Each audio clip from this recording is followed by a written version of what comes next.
Oh, she just respects her, like, amity. Hey guys, sorry about that. We were just talking about a new show that's on Disney Plus if you guys want to check it out. It's called The Owl House. It's really good.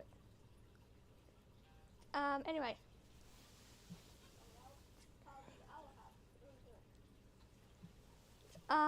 Yes, we're back for some more Phoenix Wright. And, before we get into the intro, really, I just want to point something out. I don't know if you guys can really tell or not. I don't think they can. I don't think you can. Can now. In case you guys don't recognize any of this, there's a reason for that. It's because we're on a new PlayStation. Sheldon has a new PlayStation. It's the new PlayStation 5. I think you just got it today, did you? I got it yesterday. Okay, you got it yesterday. Never mind. Never mind. So yes, we're on the PS5 right now, so we thought, hey. You think one of these has your food, don't you? That was Mom. That was Mom talking to the cat, in case you could hear that. Samuel, that's And, yeah. So I found out that we could play the exact same games on our PS4, and I was like, hey, why not stream, Phoenix Wright tonight on this? And Sheldon said, yeah, sure, why not? So, here we are. Anyway, back to the intro. So, last time, apparently we're doing another flashback, case. Because Phoenix is looking at some old case files. Mia's very first case. So we're playing as Mia again. In case some of you guys don't know what we're talking about again. It was a tutorial for the last game, the one that we're on now. Check it out. But yes, anyway. Whenever you're ready, Sheldon, take it away. Very loud.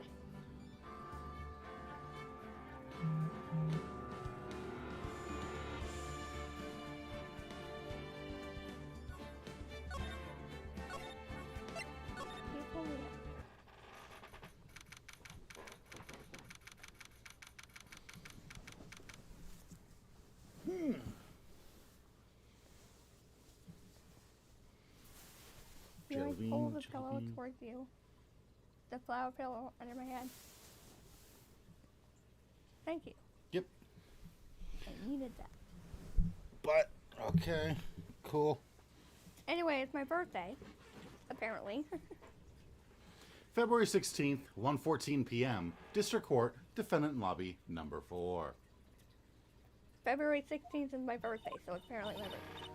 Wait, I didn't say anything. I didn't hit the button. I know, but what did it say? Mr. Falls, Mr. Falls, I'm sorry. Oh, no, that's you. I'm sorry. I want to say thanks. You're real good. You really hooked me up. Thanks, we're almost there. Once I prove that she committed the crime. Yeah, but there's one more big obstacle we've got to get past. Obstacle? Yeah, motive. Why would Melissa Foster kill that policewoman anyway? Motive, huh? Anyway, we're still badly in need of information. Information. Right. What we need the most is info about this Melissa Foster herself. All we know is that she's a student studying literature. And one more thing. What is it? Well, the incident that happened 5 years ago, of course. The kidnapping murder case that Zebra Boy is on death row for. I didn't do nothing. I didn't kill nobody. I never lie. Mr. Falls, in that case, tell us more about it.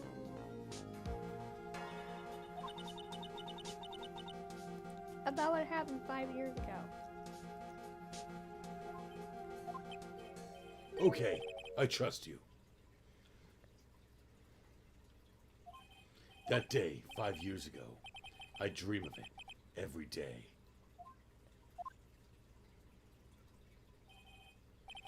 This picture, it reminds me of everything.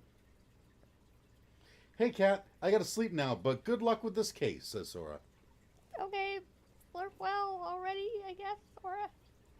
I'm glad you at least made it. I'm glad you tried to at least make it. Hey, Brett. Yeah. Bridge looks same, just like then, 5 years ago. Like it could fall apart any minute.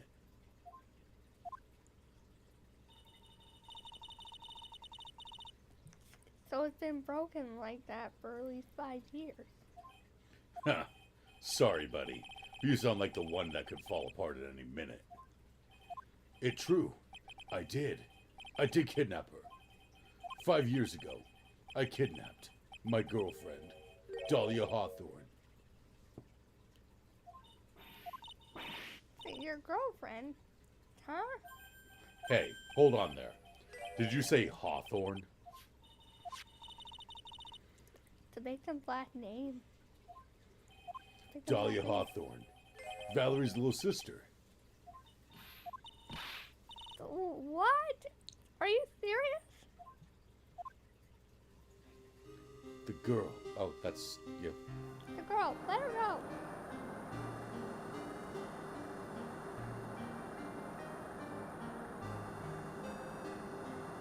Shut up. Come closer. And I kill her. Sorry, but you're not going to get the chance.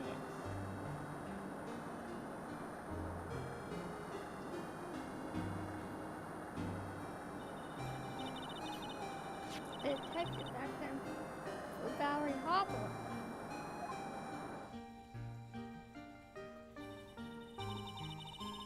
At first I thought shooting someone for a kidnapping was crossing the line, but if it was to protect her little sister, I can understand why she did it. Wrong. No protect sister. Valerie betrayed me. Betray us. What do you mean she betrayed you? Everything. All lies. All make-believe. Kidnapping, too. A make-believe kidnapping? Dahlia, my girlfriend, my love, my teen angel. Did he actually say my teen angel? She's seen one too many soap operas. I do anything she says. Anything Dahlia says. Anything Dahlia says? Hold on a minute. What you're saying is that the kidnapping 5 years ago was planned by... Yeah, me and Dahlia. And Valerie, too. Valerie was in on it? Dahlia's family rich. Jewelry business. We get one jewel. That's what we thought. Me and Dahlia wrote kidnap note. We sent to her dad. Asked for $2 million diamond. Tell him make the exchange on Dusky Bridge. We tell him Valerie make transfer because she knew detective. Having a police detective in your pocket is a useful thing, all right. In the end, you were planning on splitting the $2 million 3 ways, huh? Yeah, but that woman.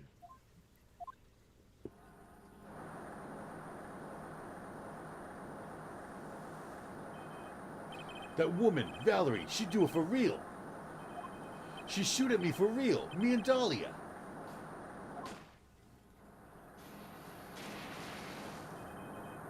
I was shot in arm.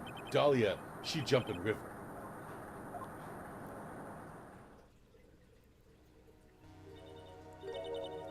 Jumped.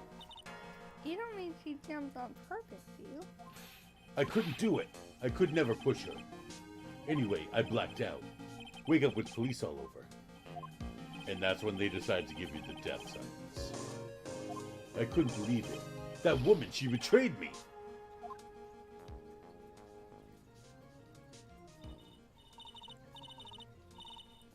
That man, Terry Falls. He killed her. He threw her in the bridge, off the bridge. He threw my beloved sister into the roaring river 40 feet below.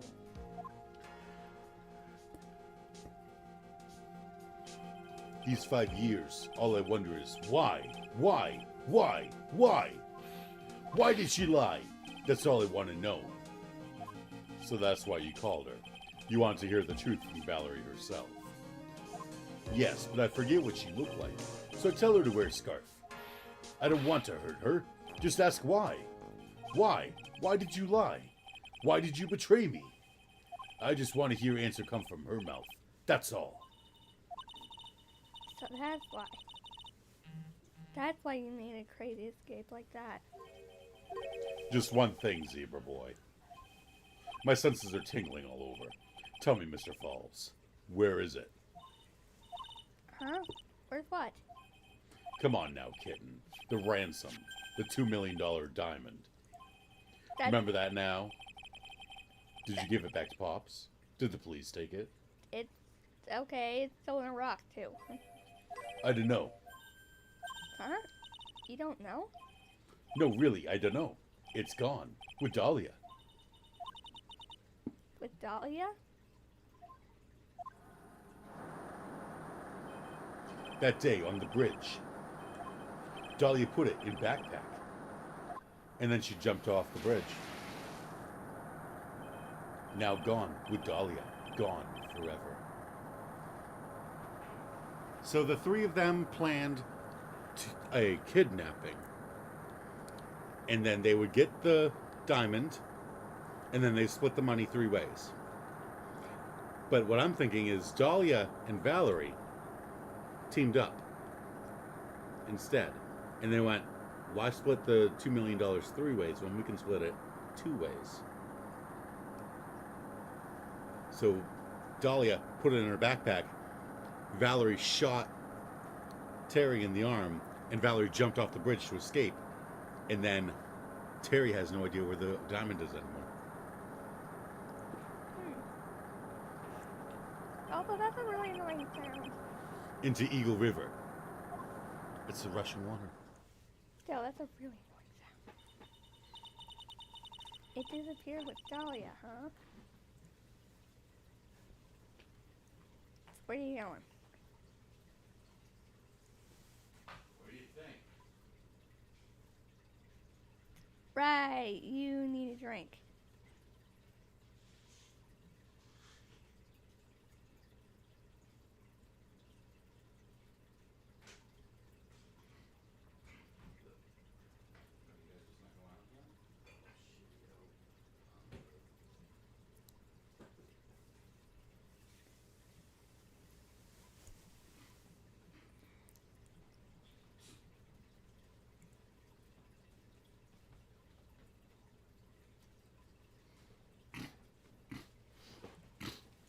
It disappeared with Dahlia, huh?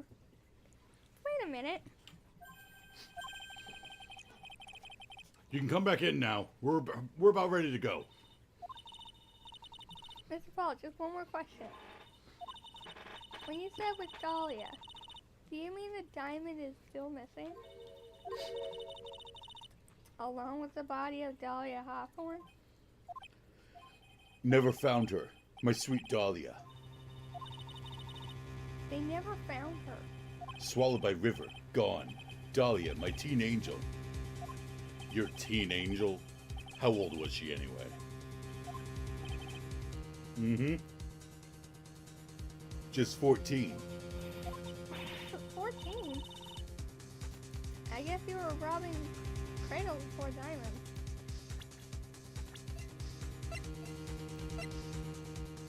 She was 14 and he was 20. Okay. Also, Dahlia Hawthorne, deceased, Valerie's younger sis, victim of the kidnap/murder, fell from bridge, no body found. She plans a fake kidnapping and disappears into the river with a rock worth $2 million. Man, oh man, angels these days. Paul takes the fall Ah! and gets a one-way ticket to death row. Is Dahlia Hawthorne an angel? Or is she really a... It's time, kitten. It looks like we have a few more aces up our sleeve now. You bet. Diamond! A $2 million gem, used as ransom for Dahlia, lost to Eagle River 5 years ago. Also, how big would you say it is? The diamond itself, probably about that big. Probably. The trading wheels come off now, Mia. You gotta strike while the iron is hot. That's one of my rules. Remember it. Isn't that what Mia always says? Mm-hmm. Strike while the iron is hot. February 16th, 1:49 p.m. District Court, courtroom number 4. Yeah, Mia always says that. Now then, let's continue with the trial of Mr. Terry Falls.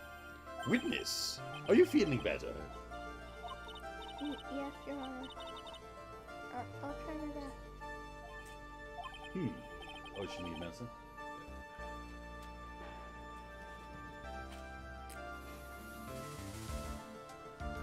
Why do I need my medicine? Because you didn't get it this morning.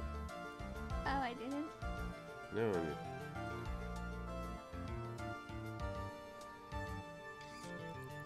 Listen, guys, I'm a bit low on heart medicine, apparently.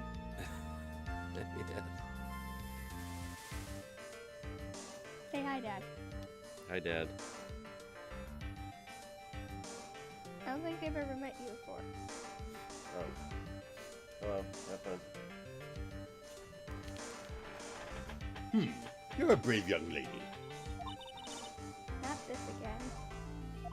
I can understand a defense lawyer wanting to get her client off the hook. However, to try to pin the crime on an innocent student is... What are you talking about? My witness is not the person on trial here. She's an innocent bystander who witnessed a violent crime. That's all. What possible reason would a girl like this have for murdering a policewoman? It's certainly hard to imagine this woman as a murderer. A motive, huh? I figured that's what I had to establish next. Well, Miss Faye, do you have any evidence of a motive? Yes, of course, I think. Huh. You're still acting as tame as a kitten. Mr. Armando. Listen, a lawyer is someone who smiles no matter how bad it gets. Smiling on the outside while your guts are twisted in knots is the mark of a pro. Maybe so, but I wish you would quit grinning at me like that. Excuse me. Can you speak, Mr. Judge? Of course. Mr. Judge is ready anytime you like. I'd like to say something. Some people here are suspicious of me, right? That's why I at least wanted you, Mr. Judge, to know that's not true. I see. You're such an honest and upstanding young lady. Looks like this witness is a real professional. What do you mean? Look at that 100-watt smile. Just when things are darkest for her, click, she lights right up.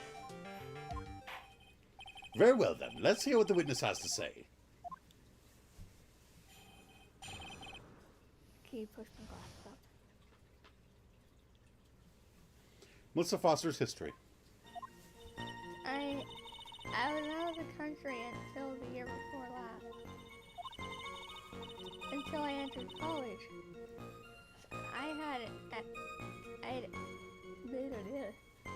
I had never even been to Eagle Mountain before. And I certainly don't have any reason for wanting to become a police officer.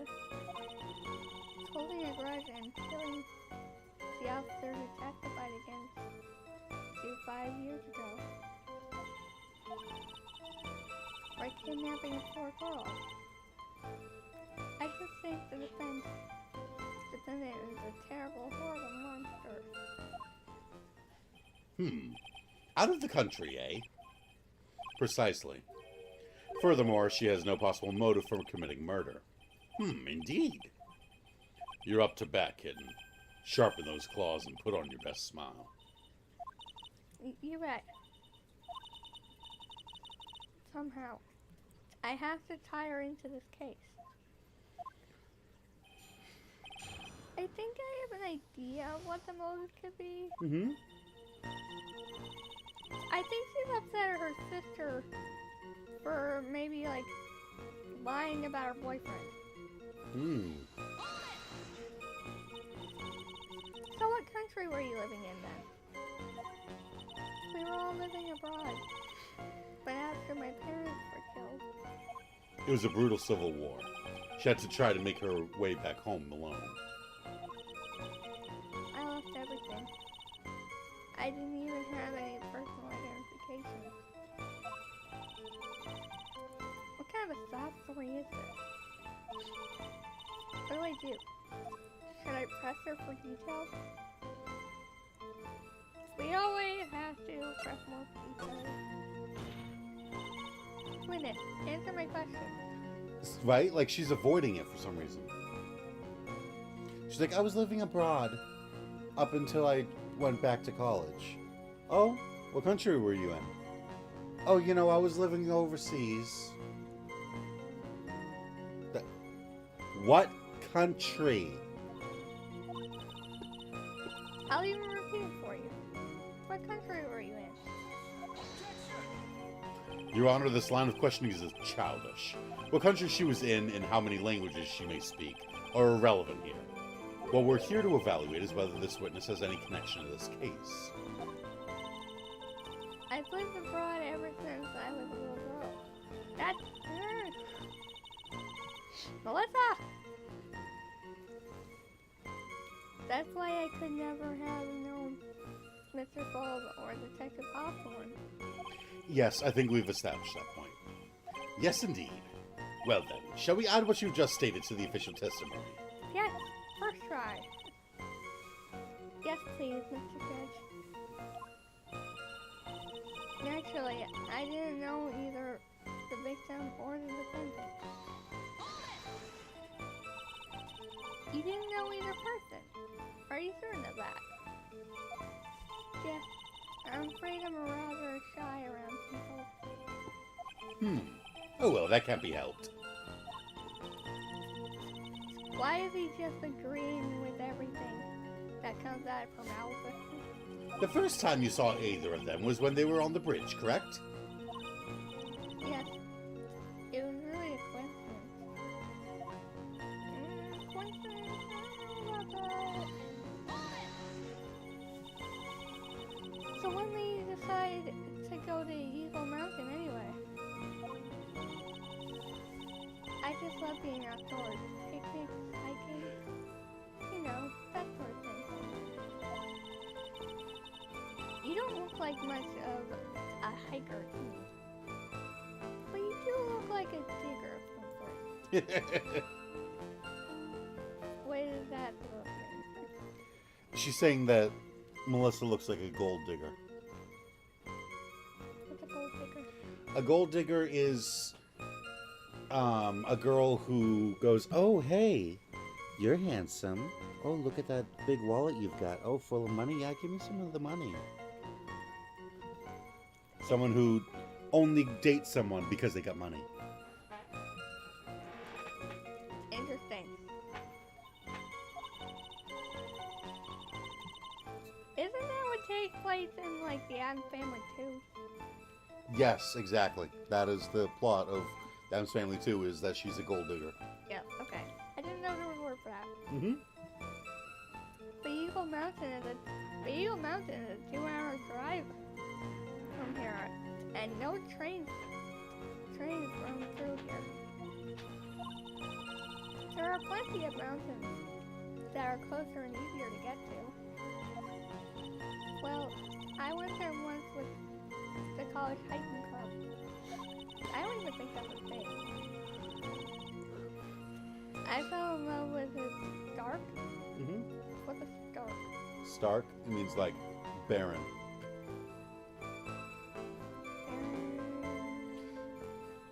Bare. Like just like if something is stark white, it's just nothing but white. Interesting. I fell in love with his Stark. Desolate? Mm-hmm. What's that? Desolate, kind of the same thing as barren. Like, you know what is desolate. Remember in The Lion King, after Scar takes over Pride Rock? Remember how everything was, like, dead, and all the trees had lost their leaves, and everything was desolate? I see. Okay. I thought the word to describe that bad would just be dead. Literally everything was dead. Right. I fell in love with this dark, desolate beauty. And it's cold yet romantic goodness. Didn't know you were such a guy. By the way, what's the name of your college? The prosecution objects to any questions that involve the witness's private life. All that matters is that she is a material witness to a crime. The witness doesn't need to respond to questions that are clearly malicious in intent. Malicious? I asked you the name of your college. Well, remember, this is the same girl who tears up when she goes, yeah, my name is Melissa, and we go, how do you spell that? How dare you ask me that? Thank you. She's really gone too far. Miss Fay, you're treading on thin ice here. I hardly said anything. Talk about sensitive.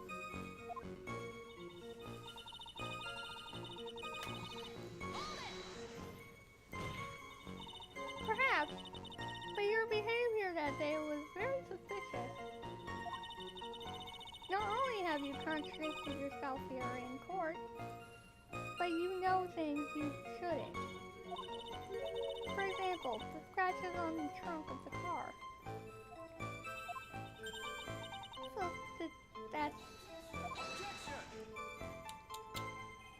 Unfortunately, Miss Fay, your last statement proves nothing. Oh really? And why is that? The witness came to the police station once to identify the suspect. It's entirely possible that, at that time, an officer showed her this photo. That seems like a rather serious mistake. Huh, that's the oldest trick in the prosecutor's book. But that's not fair. And wicked inmate. I'll never be able to forget that horrible day.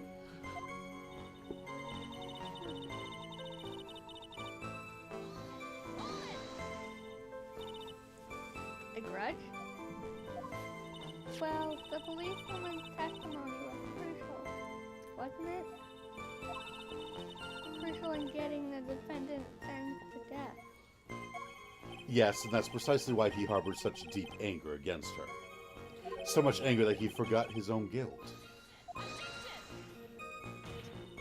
My client has always maintained that he's innocent of those charges. He seems rather forgetful. Your client, I mean. Not only did he forget about what he did, but he forgot the poor policewoman as well. What do you mean by that? Your client. He forgot what the detective looked like, right? It's been 5 years. 5 years. I think you would forget how someone looked in 5 years. Should she know that?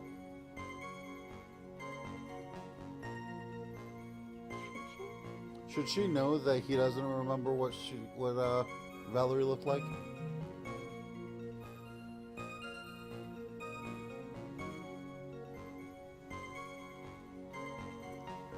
Continue. It's too bad for her that he didn't forget about her testimony as well. Oh, she's right about that. Mr. Gold is kind of forgetful. We always have to press harder. You said he forgot what the detective looked like. What do you mean by that? Well, you couldn't tell who she was without some kind of identification, right? If she says that's why she wore a white scarf, We totally got her. We totally got her. Because she didn't wear a white scarf.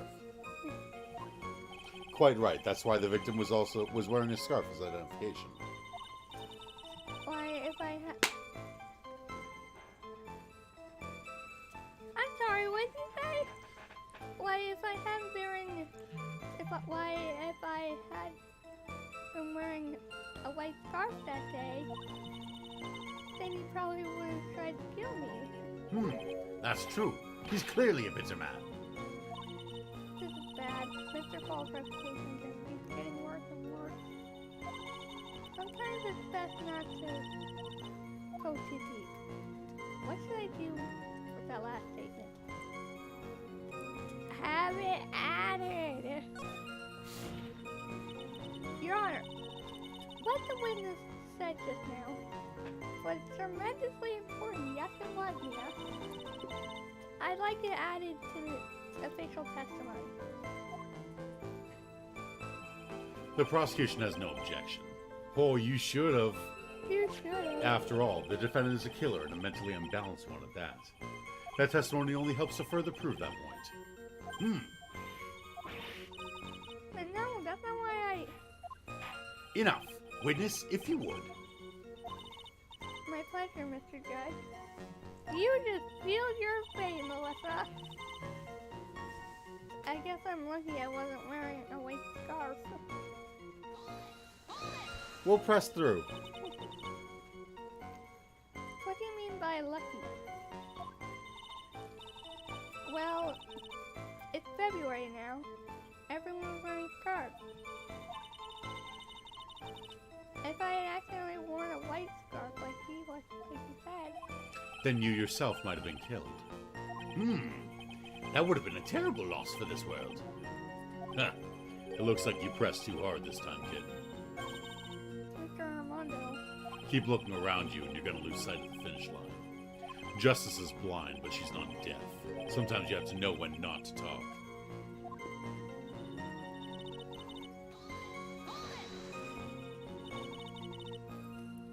You knew about that incident? But weren't you out of the country until the year before last?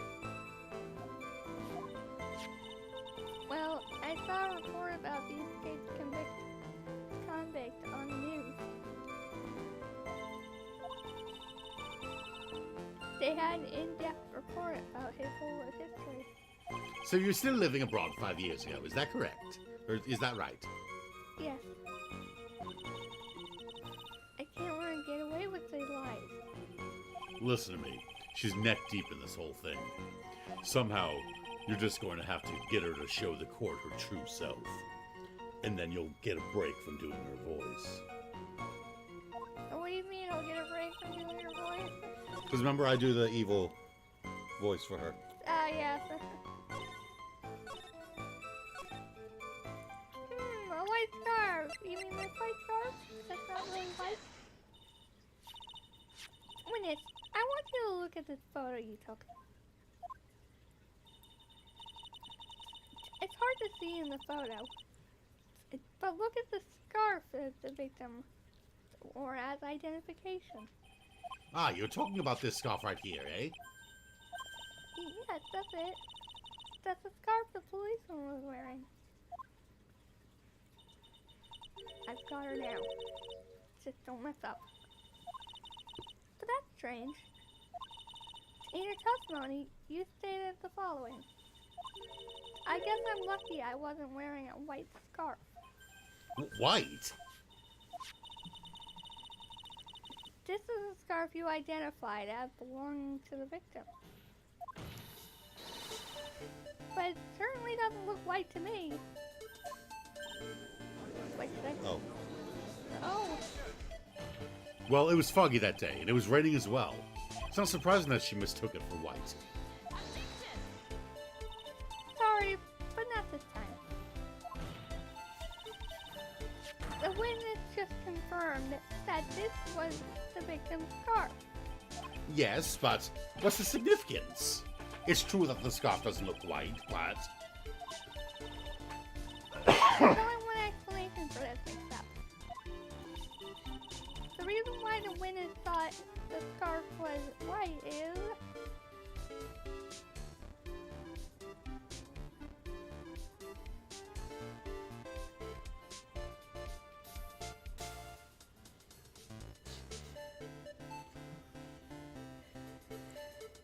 What do you think?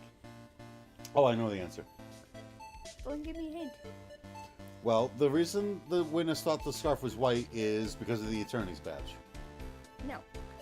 Because Valerie was stabbed in the back. No. Because Dusky Bridge exists. No. Because the scarf. No. Because of the picture that she took of them standing on the bridge.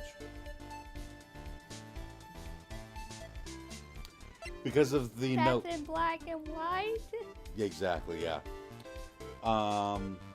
Because of the note that Valerie left that said that she would have to wear a white scarf for identification to meet Falls, and then she has to talk to Dolly and tell her this time.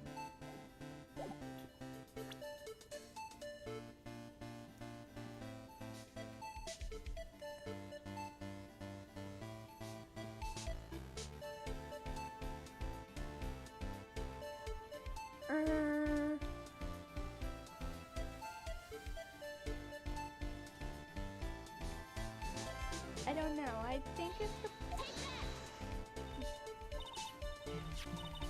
Minute. Have you ever seen this? No. Have you ever seen this? No. No. Never. It's top secret evidence. There's no reason that you would have. Exactly. Still doesn't get old. I wonder about that. What do you mean? This note shows Mr. Falls' instructions to the victim regarding their meeting. It says, wear white scarf for identification. White scarf? Ah! Minute, you knew that what this note said. It's because you knew that you slipped up and mistakenly said white scarf.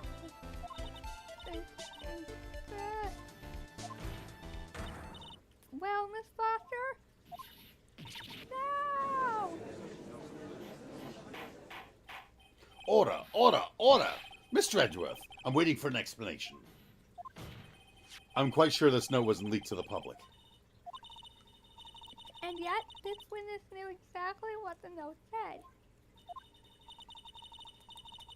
At the time of the murder, the number of people that knew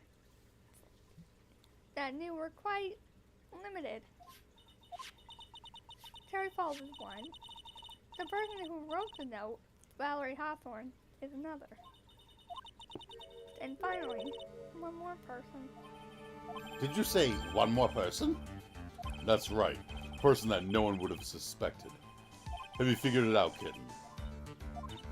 Yep. This third person that knew the content of the note was...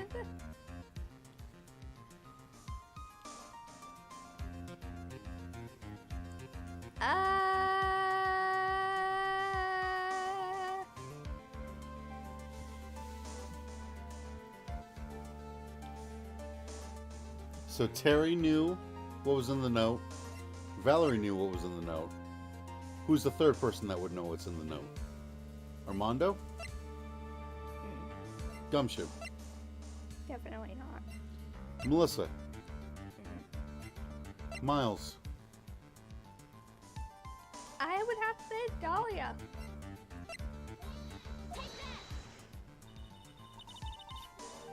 And that person is Dahlia Hawthorne. Dahlia Hawthorne? I've never heard that name before. What's the victim's note? This is what it says. Talk to Dahlia. Tell her the truth this time. There is her name, right there. What's this? So who is this person? This Dahlia Hawthorne? Miss Faye must be desperate if she's trying to bring the dead back to life. The dead? Dahlia Hawthorne was the victim's deceased younger sister. She was killed in a crime 5 years ago. Killed in a crime?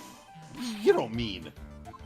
Yes, she was kidnapped and killed by Terry Falls.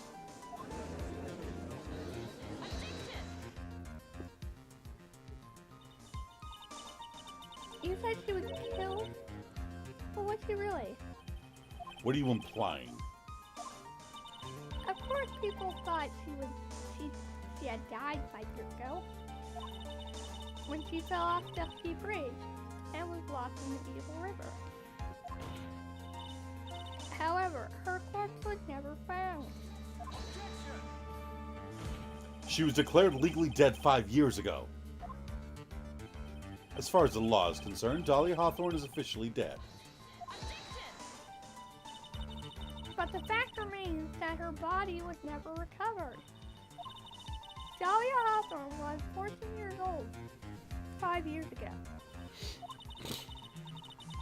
If she were still alive, she would be 19 now. Melissa Foster. I believe that's the same age as you are. That. Even you couldn't. Miss Faye, you're not saying... Yes, I am. But I am.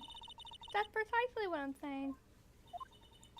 This witness before us is the girl that was kidnapped and killed 5 years ago.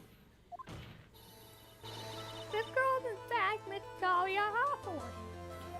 What? Nice work. That was like tossing a grenade into a 3-alarm fire. But unless you can tie all the loose ends together, you're nothing but a hit-and-run arsonist. I understand. If I can expose her true nature, I can turn the whole case on its head. Now is my chance to make Mr. Edward squirm. Witness, just who are you anyway? I'm... I didn't think it'd come to this. That's enough. You don't have to say any more, witness. Yes, I understand. No, What? you're going nowhere. Mr. Edgeworth, explain yourself. Your Honor, I have an admission to make. I honestly never thought the defense would pursue the matter this far. You don't mean... Yes, the prosecutor's office isn't filled with fools, you know. Naturally, we conduct full background checks on all of our witnesses. What did he say? Huh. Looks like the kid knew. He knew her true identity from the get-go. No way. But then why? If he hadn't revealed her secret, he wasn't going to say anything about it. All he wanted was her testimony, so he made a little trade. Let me introduce you to the victim's younger sister, Miss Dahlia Hawthorne. But I thought she died 5 years ago. We thought so as well. But, well, as you can see, She is very much alive. Why? Why did she hide her identity for 5 years? that has nothing to do with the current case. She was merely an accidental witness to a crime. Accidental?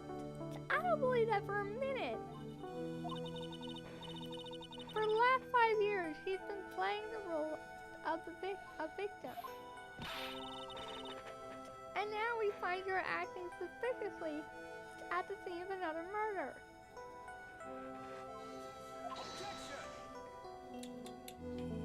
Really, Miss Faye, I must say your strategy here is painfully obvious. You're trying to pin your client's crime on an innocent witness in order to win. At any cost. How dare you? Please, let us take a moment to think. 5 years ago, this girl was kidnapped and nearly killed.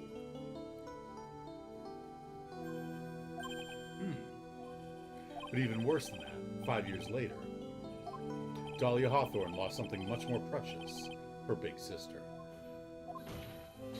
Miss Faye must be insane to even suggest that she murdered her. What? I'm inclined to agree with the prosecutor's logic. Miss Faye, do you have any evidence to back up your assertion?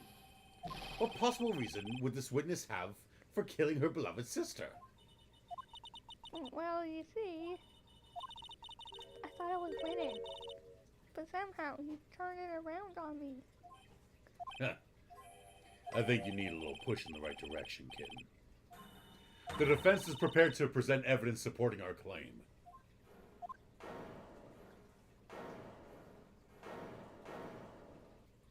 That was me. Oh, that wasn't that. That wasn't me. It was this guy. This crazy coffee addict.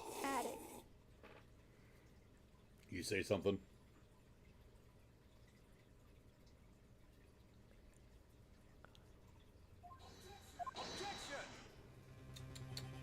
I think we've heard enough empty threats from you, old man. Huh. What makes you think they're empty, boy? Because your protege looks like she's sweating bullets. That I am sweating bullets. You think you're in a tough spot, huh? Of course, aren't I? No. You just arrived at the moment of truth, that's all. Whether you win or lose, that's up to you. Up to me? The rashness of youth. How charming.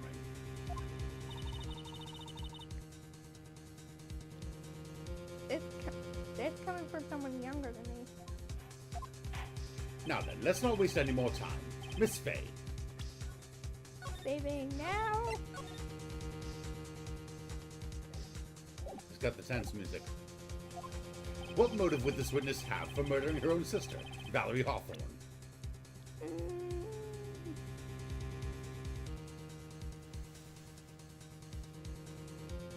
Read through all the testimonies again. I want to hear what they say.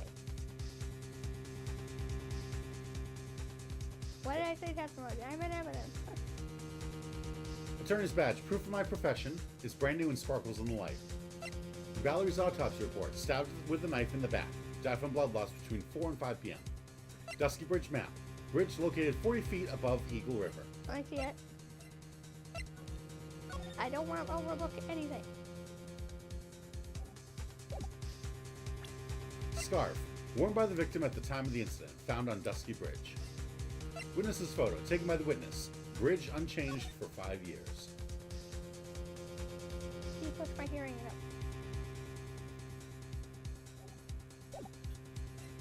Victim's note. February 14th, 1:21 p.m. Falls, 4:30 p.m. at that bridge. Wear white scarf for identification. Talk to Dahlia. Tell her this time. The whole truth must come out. Crime photo. A photo of the trunk of Falls' car.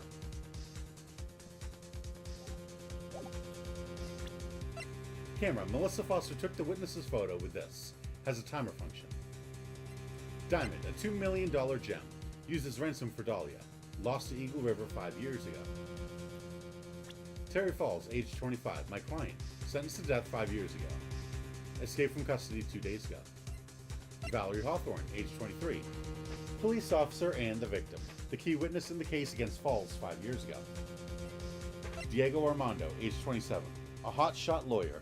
My senior and rival at the office. A bit smug.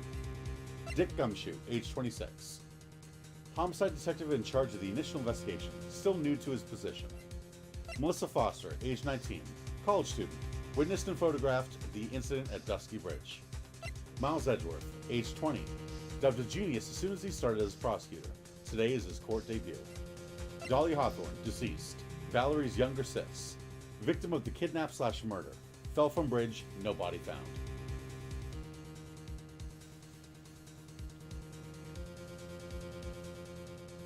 What do you think? Remember how it's a lot easier to split $2 million 2 ways than 3? No, it's even easier. Splitting $2 million 1 way.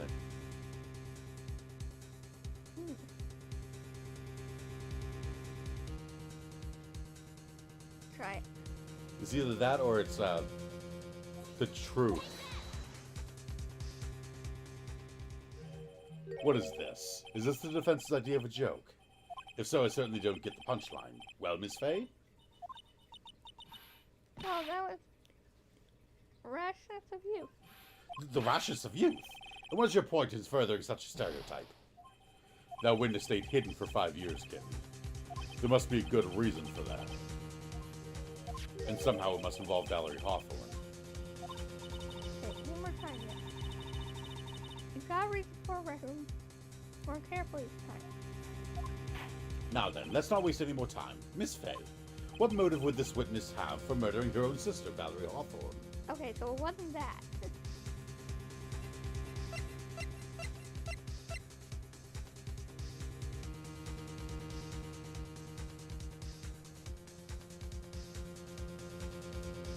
The note? Mm-hmm. Go for it. I knew it was one of the two. The story starts after Terry Falls escaped. He called Valerie and told her he wanted to meet. This is the note that she left. It said, "Talk to Dahlia. Tell her this time. The whole truth must come out." Valerie Hawthorne gave Dahlia a warning. She told her she was going to reveal to the world the whole truth. The whole truth? There was a dangerously important secret between Valerie and Dahlia. They're identical twins. That's the reason Dahlia felt she had to kill Valerie. To keep her mouth shut permanently. A terrific story, Miss Fay. If you like fiction, that is. Enlighten the court, Miss Fay. What was the secret that was so important? Where's your evidence? Dolly and Valerie Hawthorne and Terry Falls. There's only one important secret that connects them all. The diamond. Oh yeah. Yeah, my voice was dying on me. It was only a matter of time before my voice started dying on me. Right? Oh yes, I know this secret. Your Honor, the defense would like to request further testimony. What testimony? Regarding the kidnapping 5 years ago. Well, we believe it will explain a lot of things. Such as the nature of the important secret between the Hawthorne sisters. Yeah.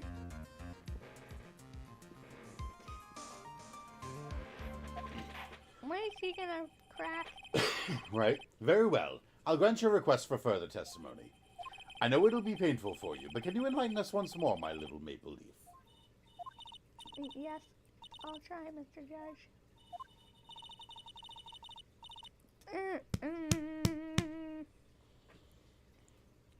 Putting on the old charm one more time, eh, Dahlia?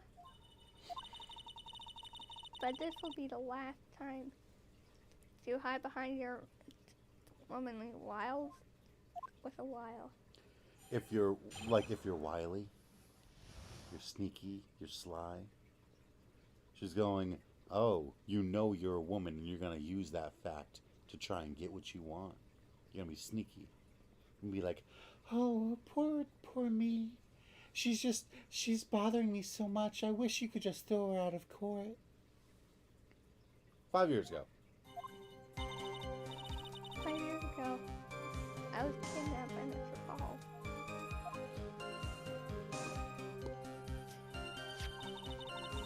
The ransom price was a raw diamond. My sister, Valerie, brought it to the bridge. After she made the exchange, she shot Mr. Falls in the arm.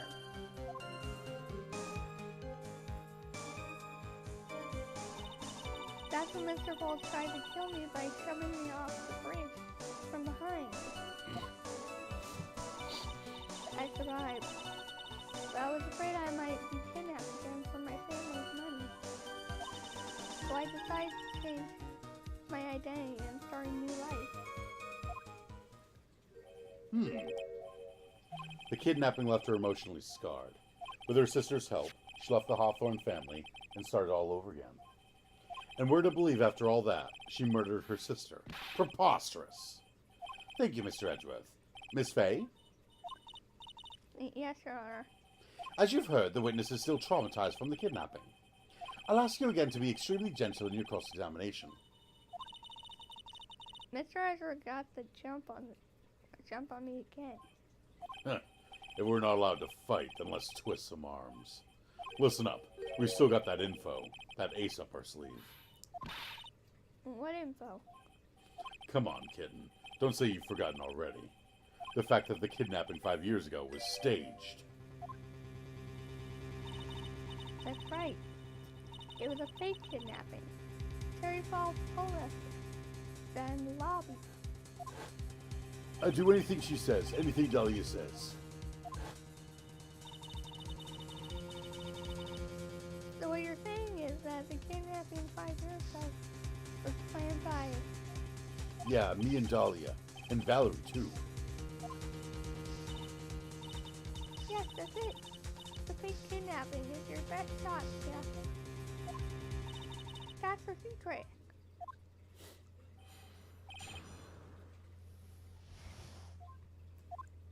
Keep holding up.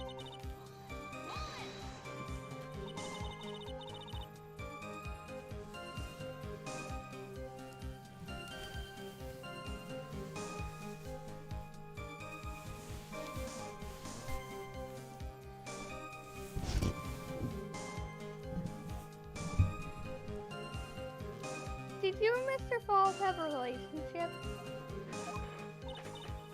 Yes, as a tutor. You were tutoring him, Mr. Falls? No, of course not. That'd be ridiculous. Mr. Falls came to the house to tutor me. That makes sense. 5 years ago, she was only 14. He probably came up with the kidnapping plan during that time. The Hawthorns are in the jewelry trade and are quite wealthy, you see. Quite the clever fellow, that Mr. Falls. Did I hear him right? Did you call Mr. Falls a clever fellow?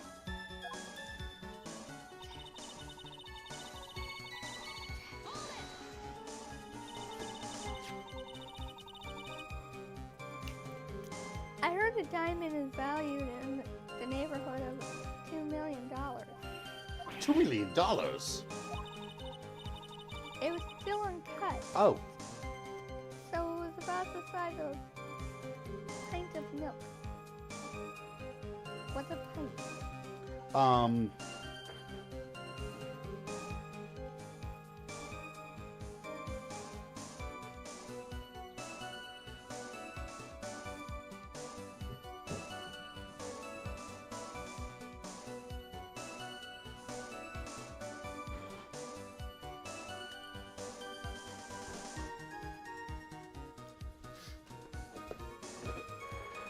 see this? Oh, it's about that size? This is half a pint. So what would be a full-size pint? Wow, that thing was huge! That thing was huge! A $2 million pint of milk. I don't know what to think about that. The defendant demanded that her sister Valerie make the exchange. Not as a detective, of course, but as an individual. By the way, I want to ask you, Mr. Edward.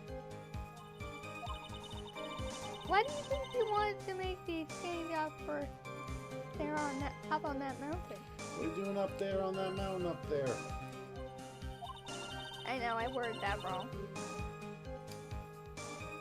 If he ever got surrounded, it would be hard to escape.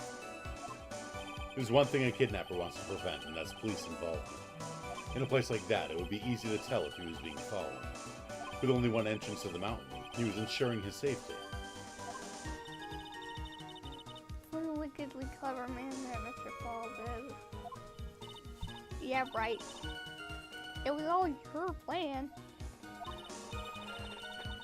Anyway, Valerie brought the diamond to the mountain, and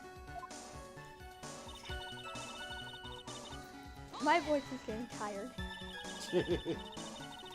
It was a dangerous thing to do considering you were being held hostage. Yes, but actually, that saved my life. What do you mean? You see, Mr. Falls was holding a knife in his right hand.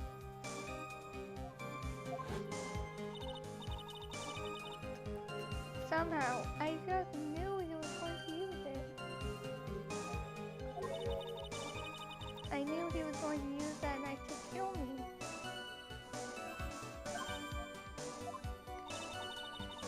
That's why my sister shot him. It was just to save me. What if she shot you?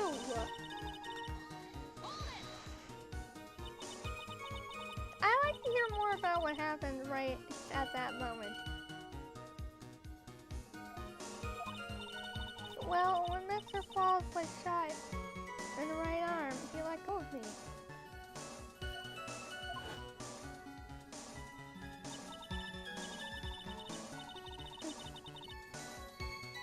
Oh, I can see the knife now. Yeah, I was like, Yeah, why it's did I in use his the hand. knife? I was dazed. I turned to try and run away, but Mr. Falls turned and grabbed me as well. As I ran past, he and I locked eyes for a second, and he gave me a large, bloodthirsty grin. Bloodthirsty grin. Ooh. And in the next instant,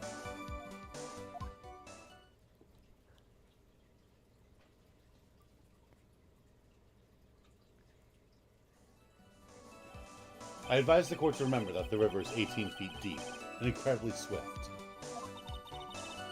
I was a strong swimmer, but I was knocked out. When I came to, I had been carried away by the river to a strange place. I'll never forget that day. The crumbling bridge, nowhere to run. Then just one little shove from behind. That was it. Before my sister could catch me, I fell into the river.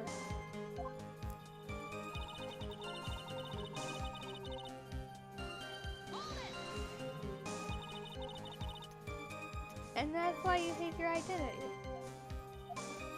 Yes. I only told my sister. Valerie Hawthorne, eh? Yes. She's the only one who knew about me. Meanwhile, legally, this witness has been deceased for 5 years. I didn't ever want something like that to happen, like, to me again.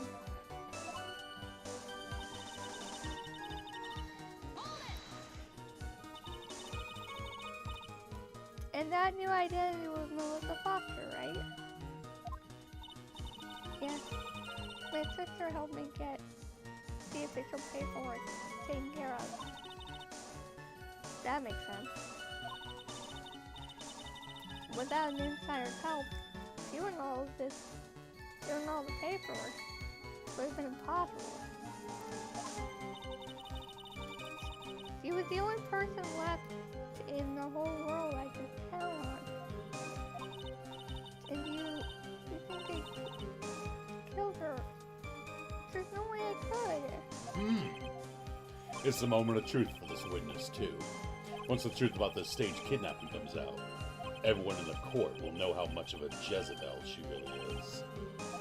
What's that supposed to mean? What's that supposed to mean? What do you mean, what's that supposed to mean? Jezebel.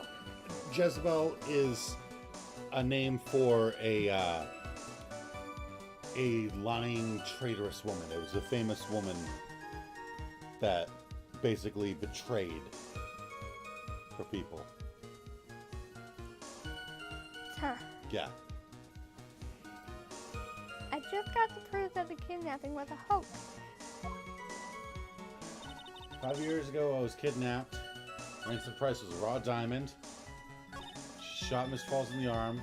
He tried to kill me by shoving me off the bridge from behind. See, that seems suspicious to me. It does? If it literally said that, I'd be okay with it. If it just said, that's when Mr. Falls tried to kill me by shoving me off the bridge. But the fact that she said, from behind, how does she push him from behind? How did he push her from behind? If I'm holding someone and I got a knife, how am I going to push them from behind? They're standing next to me. And if she tries to run away, how would he push her from behind? If she tried to run, she can only run one way. Right over to Valerie. There's no way he'd be able to push her from behind and have her go that way. If he pushed her from behind and she's running away, she's going to fall on her face on the bridge.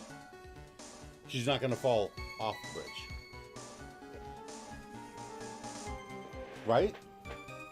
I guess. It has to be it. The question is what we throw at it.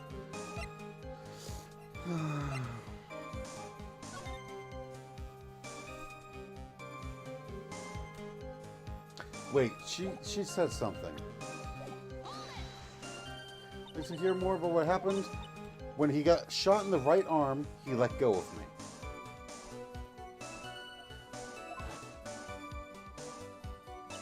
I was dazed. I turned to try and run away.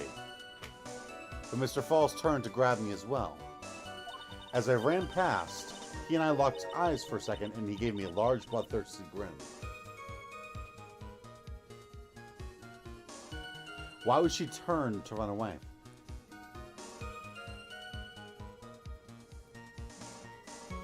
Why would she turn to run away?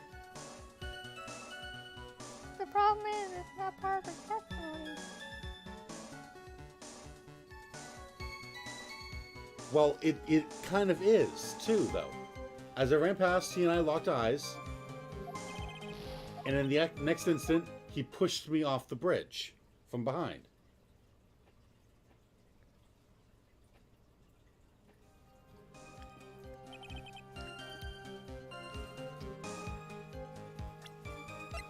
So, you have like a stick. Oh, I know. Yeah. Use my branch up there. This one? Yes. Okay. That is perfect. Alright, so. I need to use it for something. Right? Rafi Haslam says hello. Hello, So, Ruffy Haslam. Valerie's standing here. That's a fun word to say. What? That's a fun word to say. Right. Valerie's standing here. She had her gun pointed over at Terry and Dahlia. Sorry, over here. So Valerie's here, Terry and Dahlia. Valerie shoots Terry in the arm. Dahlia turns around and tries to run away. There are two problems with that. Okay, one. The hole. Okay, yeah. Two. If say that you're Valerie, Okay, I got my gun.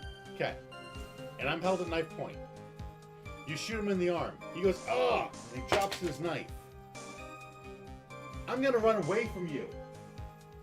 Instead of running towards safety, I'm gonna go further away. Goodbye. Ah, there's a hole. Why would she turn and run away from Valerie? She should be running towards Valerie. Yeah, can you pick up my wand again? Yeah, I got it. Yeah, I call it a wand because it looks like wizard wand. Okay. Right? It does. A little long, but... And I found it in the driveway. Huh. After I was talking to Mr. Hedquist about wands. Not Mr. Hedquist. What was his name? I can't remember his name. My orthopedic doctor. Kingsbury? Kingsbury.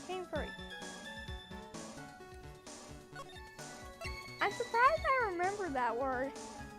You didn't. I did. No, orthopedic? Oh, orthopedic. Okay. I'll be right back. Okay.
Okay. Where were we?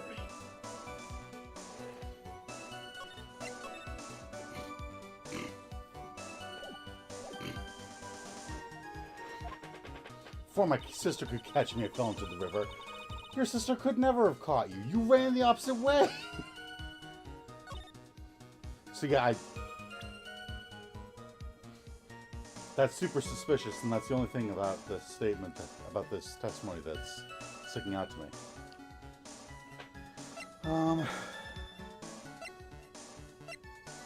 Which I mean, bridge unchanged for 5 years. The only thing that has to do with 5 years ago was this and this. So it's gotta be this, right? You definitely try. Boom. First try. You say that Mr. Falls pushed you into Eagle River. However, that's hard to believe. But it's true. I felt a push on his back. I'm certain of it. It was Mr. Falls. He pushed me twice. Are you ever gonna... No. I'm sorry, but I guess I wasn't clear enough. I shouldn't have said that's hard to believe. I should have said that's impossible. Impossible? I asked if the court recalls the condition of Dusky Bridge. Now and 5 years ago. You can even see the giant hole in the picture. Right? That bridge hasn't changed one bit in the last 5 years. There's a giant hole there. If someone had pushed you from behind, as you claimed. Oh. I didn't even think of that part. So, if she got pushed from behind, and she got pushed into the hole in the bridge, where would she fall? Down Yeah, where? on the cliff. Yeah. Not in the river.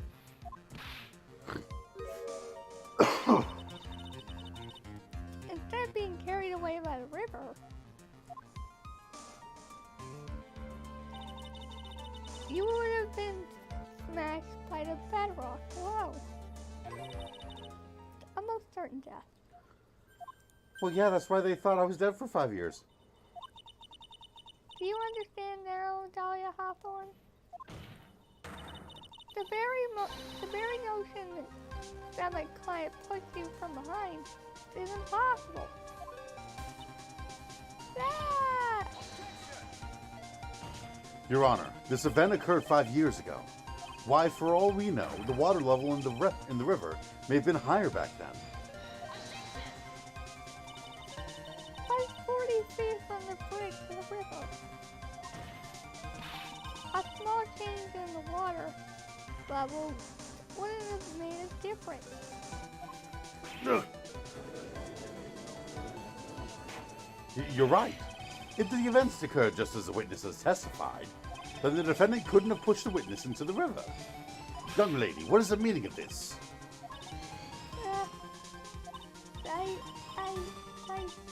Sir, you see, Just a moment, Your Honor. It's true that the witness testified that the defendant pushed her into the river. However, she never said that she fell from the back end of the bridge. what do you mean? After being shot in the arm, it's plausible that Mr. Falls panicked.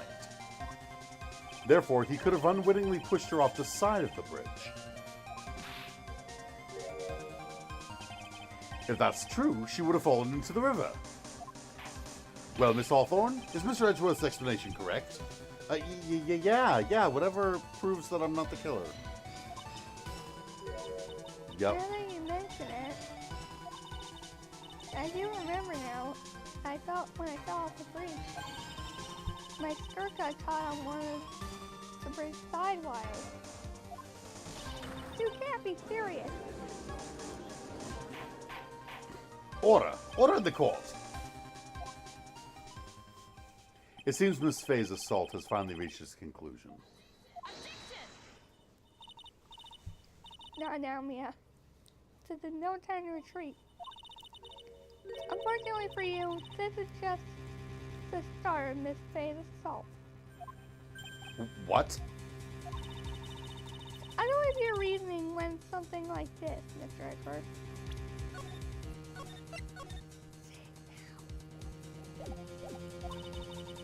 After being shot in the arm, it's plausible that Mr. Ball panicked.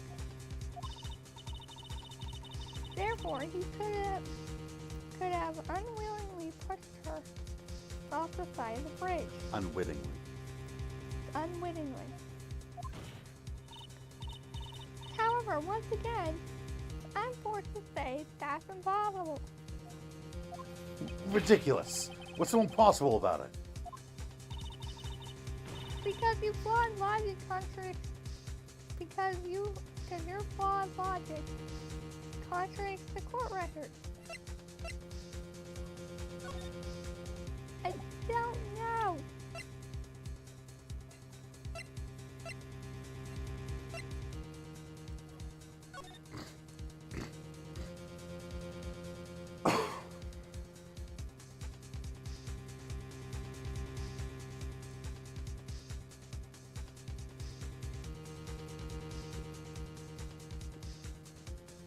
I can wait.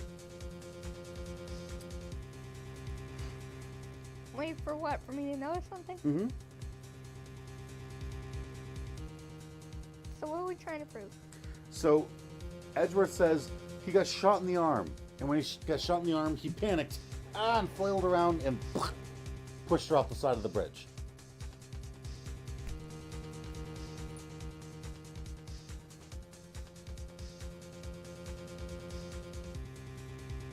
And what am I supposed to notice? Pushed her off the side of the bridge. There's too many ropes. Just a few. See, you have the perfect pointer now. You have the perfect pointer now. Mm-hmm.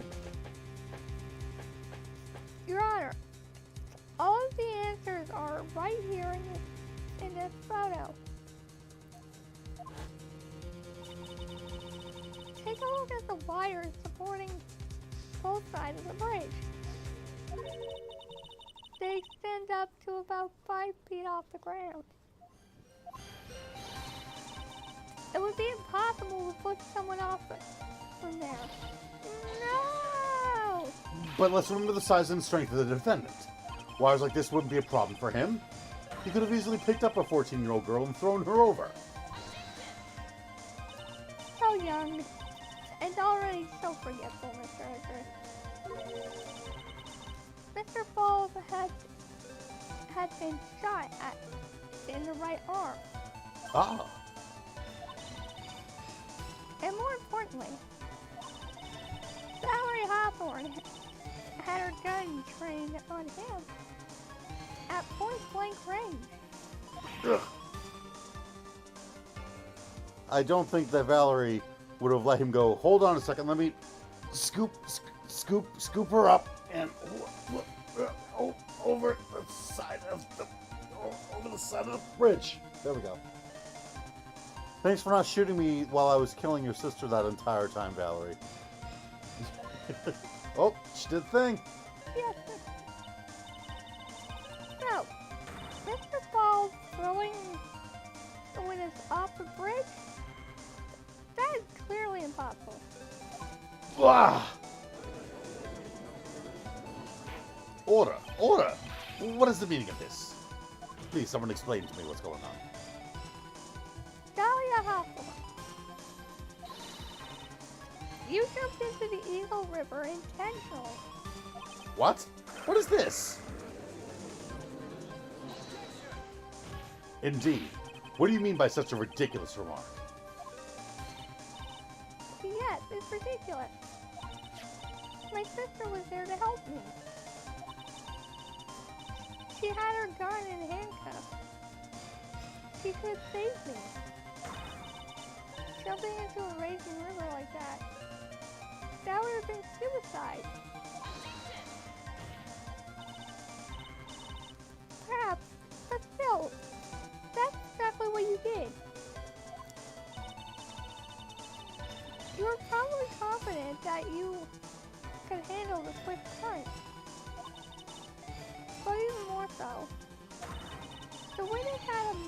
more compelling reason for jumping into the river. Oh, then what was it? What was so important that she'd want to jump into the river? The witness is still alive. This fact alone explains everything. This is why she risked her life by jumping into the river. By jumping into the rapids of the Eagle River. Why would she jump into the river? Wait, do you know what? Yes, How do we prove it? by showing the correct evidence. What would that be? The reason why she jumped into the river. What hide reason would she have to jump into the river? To hide the diamond. Which reminds me, where is the diamond, Dahlia? 5 years ago. Something else disappeared along with Dahlia that day. The item that Valerie brought up the mountain with her. The $2 million diamond. Ah! No, it can't be. Yes, Dahlia had it all planned from the beginning. The $2 million. She was going to keep it all for herself.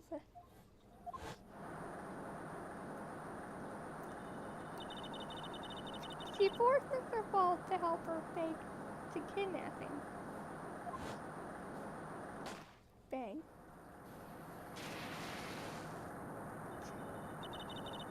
At the last minute, she betrayed him and threw herself into the river.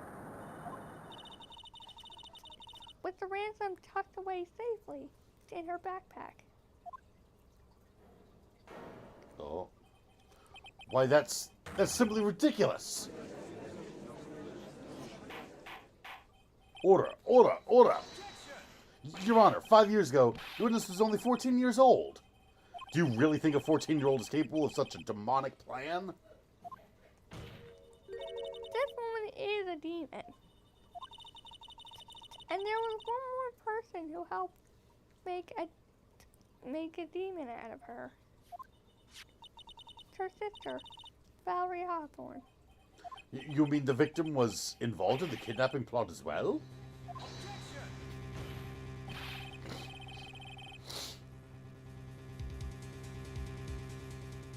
But she was a detective then. You're saying she participated in her sister's kidnapping? Sorry, I'm anxious because it's playing the music, but I don't have any clue how we can prove that they work together. Precisely. I'm sure that it weighed heavily on her conscience for the past 5 years. This is the sole reason behind the victim's murder. What do you mean by that? On the day of the murder, after receiving the phone call from Mr. Ball, Valerie called her sister, Dahlia. And then she told her what she was planning to do. Planning to do? She was going to tell the whole truth, as she wrote in her note. That is what sealed Valerie Hawthorne's fate. That is when you hatched your demonic plan to kill 2 birds with 1 stone.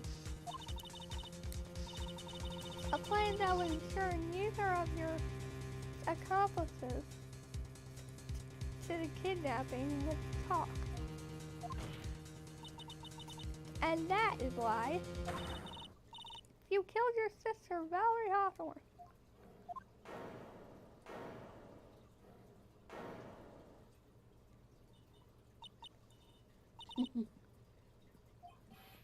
Who is that? Laughing at a time like this. Your turn. Forgive me. It's just hilarious. Witness? Is that you? You amuse me, woman. Miss Mia Fey. You can certainly weave an exciting tale. Naturally, you have the evidence to back it up, don't you? Evidence? Evidence that I planned the kidnapping, of course.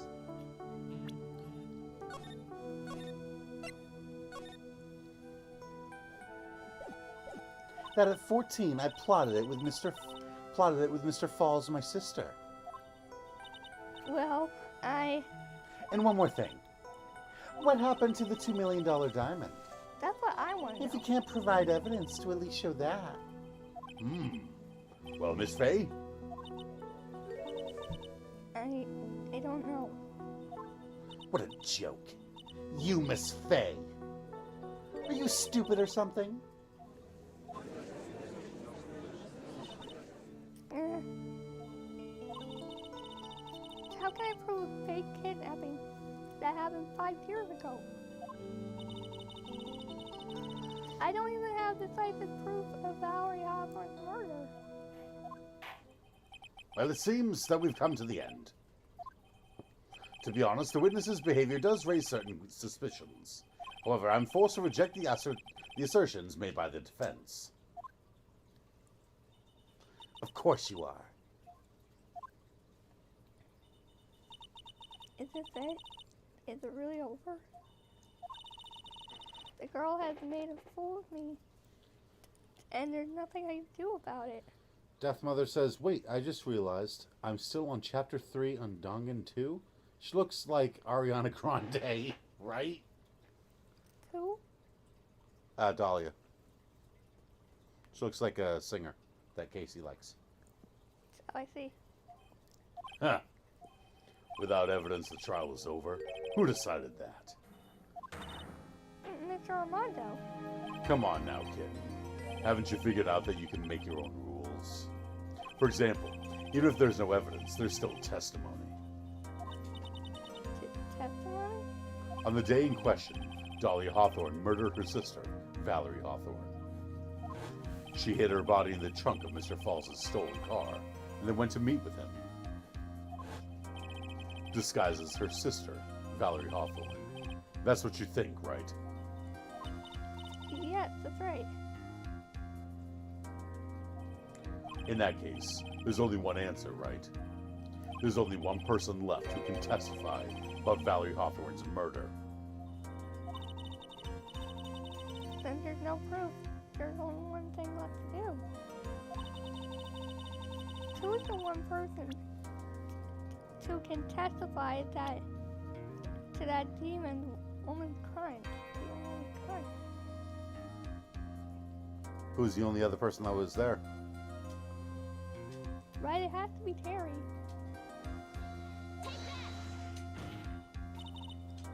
Your Honor, the defense wishes to call a new witness. A new witness? Yes.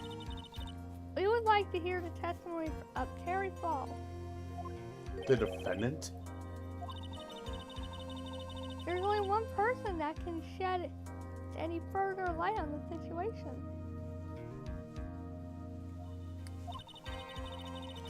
Only one person that knows what Dahlia's role in the kidnapping was. Only one person that can say whether the person in the photo is Valerie Hawthorne, or whether in fact it was her younger sister Dahlia, disguised as her. There's only one person who can solve this riddle once and for all, and that person is Terry Falls. Well, Mr. Edgeworth, what is your take on this? Why not? Prosecution has no objection. Very well. Bailiff, bring the defendant to the witness stand. This is my last chance, Mr. Falls. My last chance to establish Dahlia's guilt. You're all I have left. Oh boy. Defendant, you've heard everything that's been set up to this point, yes? I don't believe it. No way. Dahlia died 5 years ago. Valerie betrayed me. Mr. Falls. I don't know what she said to you 5 years ago, but one thing is clear. Dahlia is very much alive. And you were used for $2 million.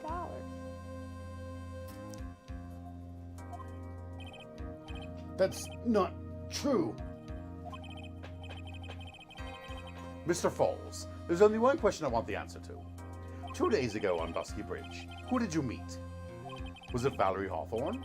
Or was it Dahlia Hawthorne? Dahlia, did you betray me? 5 years ago she promised never ever betray each other. Terry. Dahlia, it's true. You are alive. You don't trust me anymore. That makes me sad. Tell the truth, the real truth. I believed in you. I shouldn't need to say it. You should already know. But there's one thing that I will say. My life is in your hands right now, Terry. Leah. I'll allow Mr. Falls to testify once and once only. Well then, Mr. Falls, yours will be the final testimony in this trial. Witness. I'm sorry. I apologize. Water. Please, water. Can't talk. Need water. Oh, well, I guess it'll have to be my coffee instead. Let me make sure I only leave him a sip.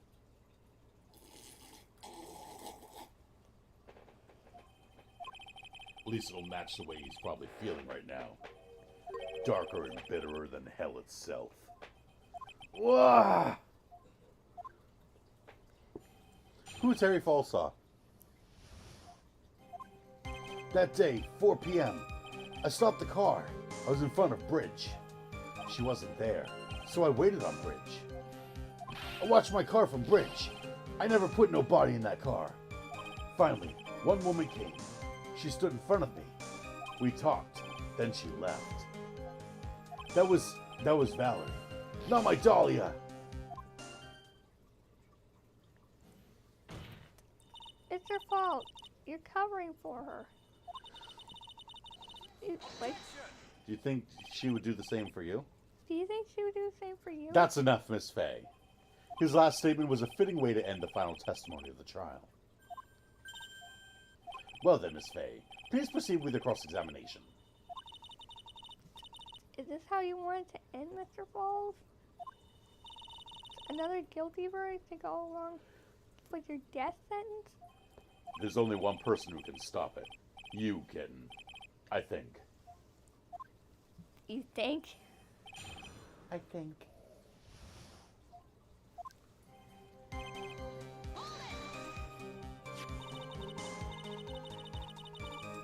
According to the note, the meeting was supposed to take place at 4:30. I almost said 3:30. Right? You certainly arrived early, didn't you? It was raining. Already dark, too. You waited on a break for 30 minutes? Mr. Falls? Eagle Mountain. That spot. Strong, strong memories. Why do you just climb up? Could it be he's hiding something here? She wasn't there, so I waited on Bridge. You were quite early, so you waited on the bridge, correct? Yeah, I like waiting. I'm used to it. I'm sure he is. Zebra Boy waited 5 years to ask a single question.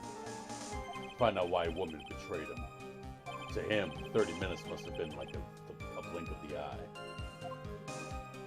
I watched my car from bridge. I never put no body in that car. You're watching the car? That bridge, other side is broken. Nobody can come from there. So I was watching car. What else were you expecting him to do? I suppose that's the obvious thing to do, but something's bothering me. I'm getting the feeling. I'm getting that feeling. A contradiction? I wonder what's on the other side of the broken bridge anyway. No one lives there. There's a small shrine up on the mountain, but that's it. Anyway, nobody came. No car, nothing. Finally, one woman came. She stood in front of me. She stood in front of me. Mr. Ball, think carefully now. Are you certain that it was Valerie Hawthorne? I never lie. It's the truth. It was Valerie. I remember her face. Wait a minute. If you had remembered her face, then why did you make her wear a scarf as identification? Sorry. I told a little lie. But the woman I met, she was different from the woman standing here now. She was different. It was Valerie. We talked, then she left.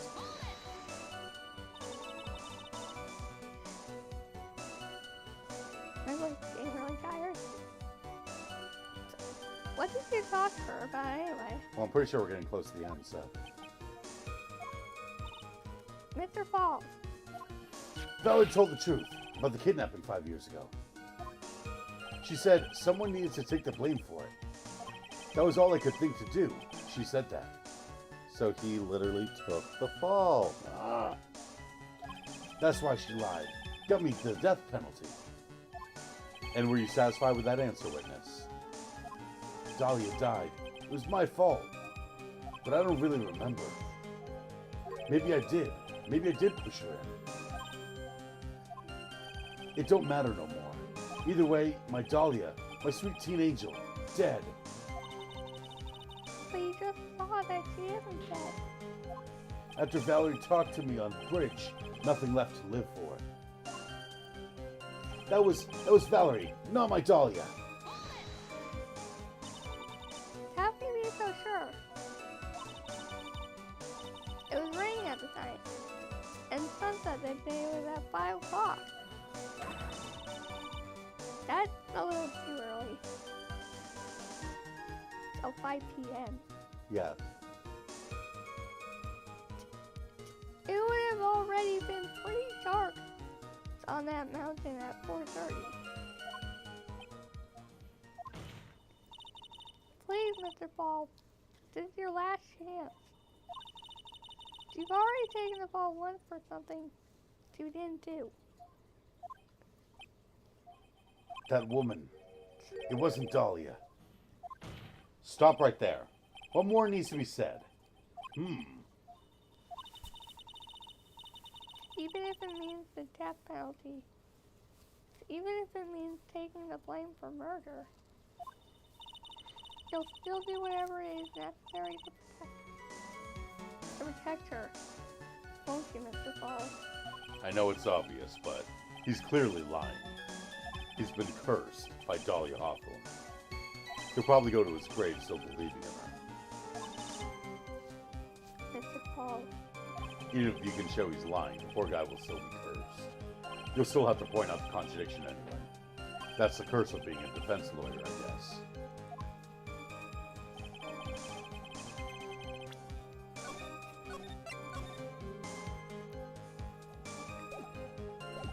I don't know.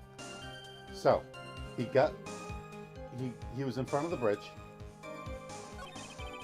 He stepped onto the bridge, so he's waiting on the bridge.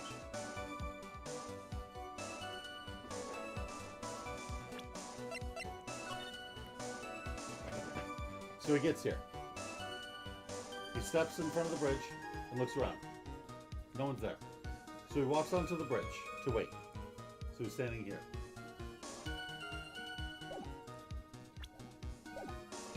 He washed his car from the bridge. He didn't put a body in the car. So while he's standing here, he's looking this way.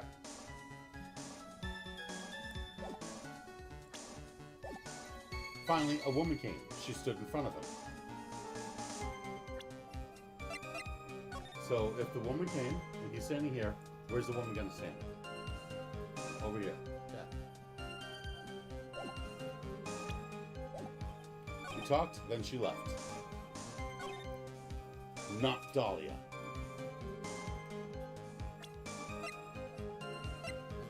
So, he's standing here, she's standing here, they're talking.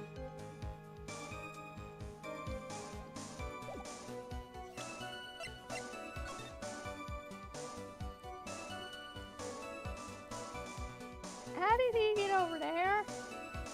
How do you get to the other side?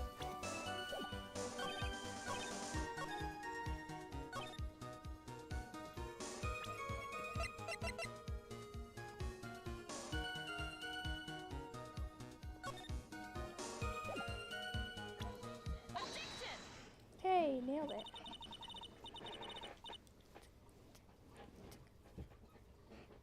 So when you got to the bridge, no one had a ride, huh? So you waited on the bridge. Are you sure of that? Yeah, I'm sure. You're sure, huh? Well then, I'm sure too, Mr. Falls. I'm sure that you're lying. Huh? What? What? Oh, I'd love to hear your rationale on this, Miss Fay. You want to know who arrived at the bridge first? Just look at this photo. It's perfectly clear. Obviously, the person that came first would be the one at the end of the bridge, right? But that's the victim at the end of the bridge.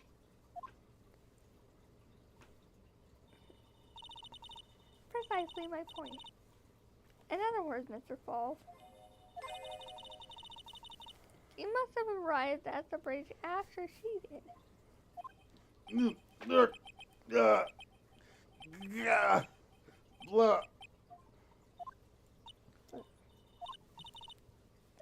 Mr. Falls, please don't get so worked up. We just want the truth. I got there around 4 o'clock. It's true. I had somewhere to go. A special place. Did you go to this special place before you went to the bridge? Yeah, it's an old temple about 15 minutes from the bridge. 5 years ago, me and Dahlia, we promised each other. We swore we wouldn't betray each other. She brought a memento to represent our love. Memento? Yes, it was a little glass bottle and a necklace shaped like a heart. Are you ever? Nope. 5 years ago, I hid it under a base of tree there. It's a little glass bottle in a necklace shaped like a heart. You totally called it. It's a special memory for me. This is it. This is what I went to get. This little bottle and necklace is your memento. It's quite charming, but it looks empty. Not for long. Your Honor, you heard what my client said. She arrived at the scene at 4 o'clock. But then he left his car unattended and walked away. He was gone for approximately 30 minutes. That explains my my problem too. I mean, if he got in the car and drove up here and then parked the car and went to the bridge, how would she have been able to put the body in the car and then get on the other side of him? Because she didn't need to. He parked the car and then walked off to go to the shrine. And she went, sneaky, sneaky, sneaky, sneaky, broke open the trunk, put the body in, shut the trunk, and went sneaky, sneaky, sneak over the bridge. And then he came back. Went, oh, there she is.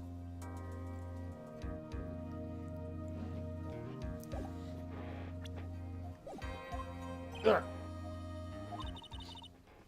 With that much time, Dahlia Hawthorne could have easily hidden the body in the trunk of his car. No! Indeed. There certainly was enough time for it. I still got a chance.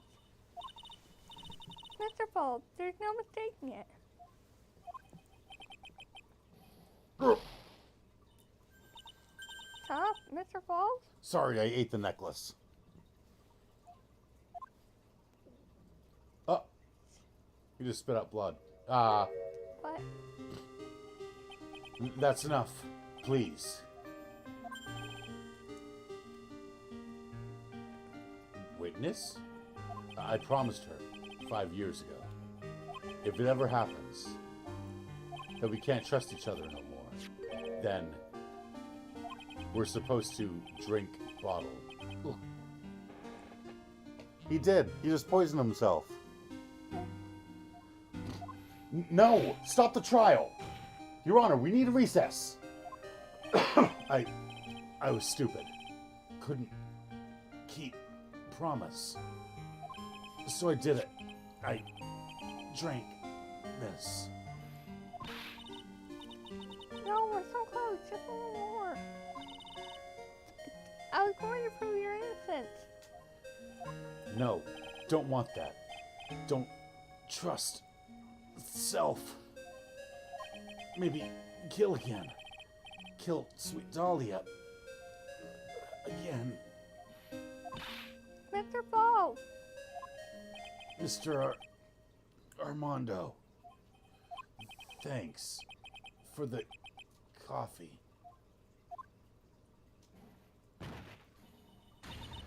Mr. Fold!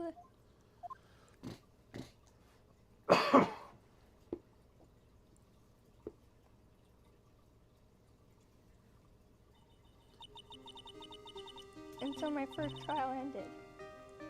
Suddenly and tragically. Okay, that explains it. That's how she lost her first case.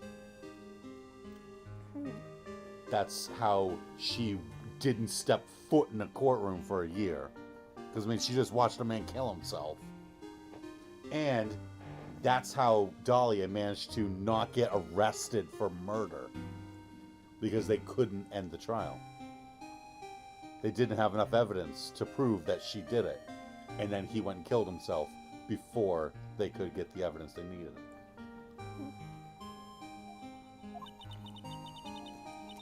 And then there was no winners. Only losers.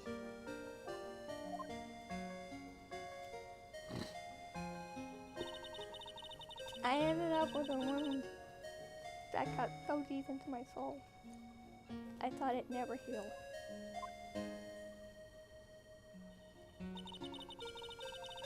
I'm sure it was the same for the young prosecutor as well. And then, a year later, I went and, represented some sick kid named Phoenix. And look who shows up again with look what necklace again. The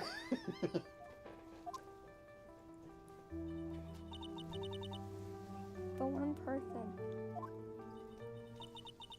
the true criminal, Dahlia Hawthorne.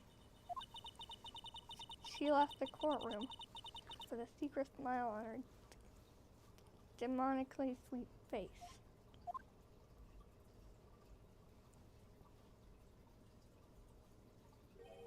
Unforgivable.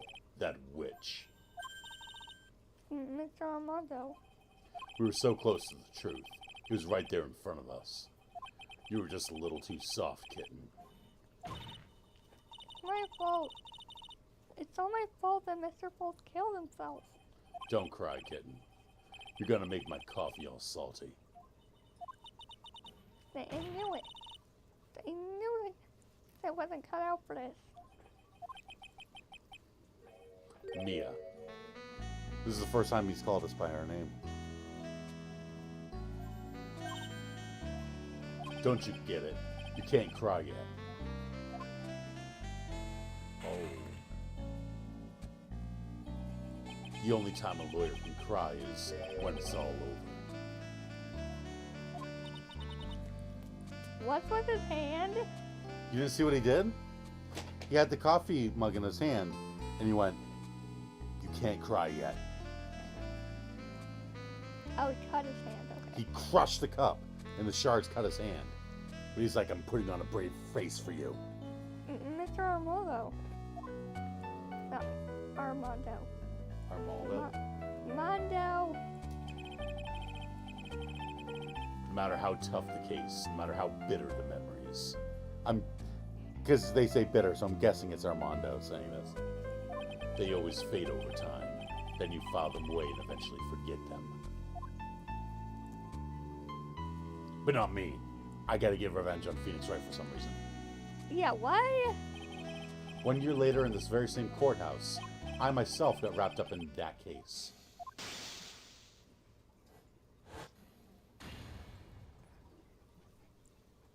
Yeah, even he got wrapped up in that case. Somehow.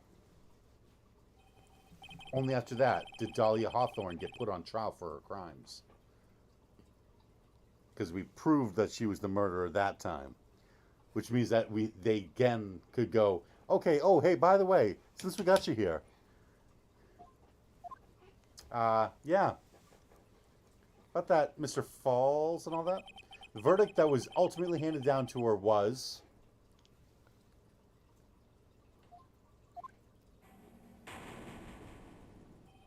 guilty, of course. Naturally, when the verdict was read, she had a perfect angelic smile on her face.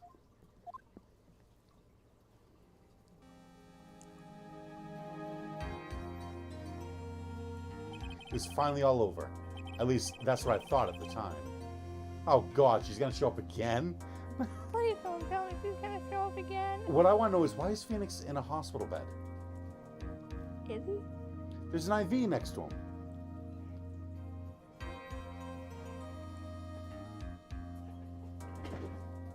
Yeah, I Dad? see. Two. Yeah, I see it. Yeah. Why is he in a hospital bed? Unfortunately, I couldn't have been more wrong. It's been 5 years, but now something has happened that's made me remember all this.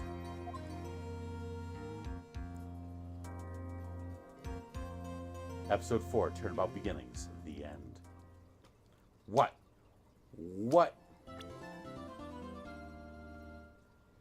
A brand new episode has been added. Bridge to the Turnabout. What's happened that's reminded him? Then why is he in a hospital bed? And why is he in a hospital bed? Alright, well. No! No. No, please. No. Please.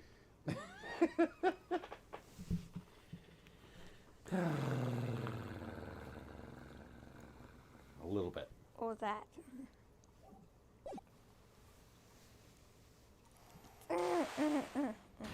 Oh, God. Not this again. Shichishita, the treasured Karain village heirloom, whose name means seven-branched sword.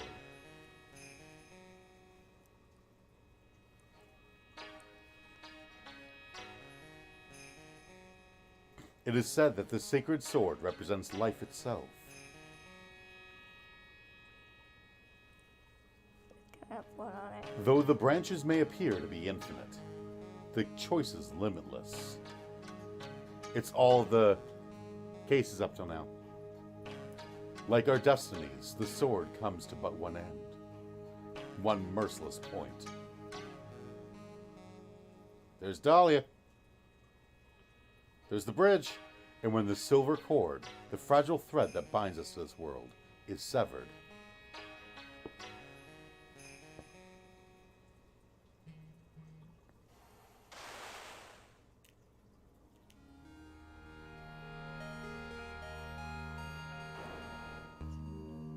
the illusion is revealed, and the implacability of fate is finally laid bare.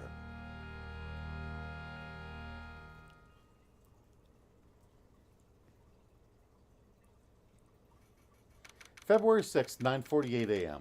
Wright and Company law offices. Hey, Nick. Yeah? What is it?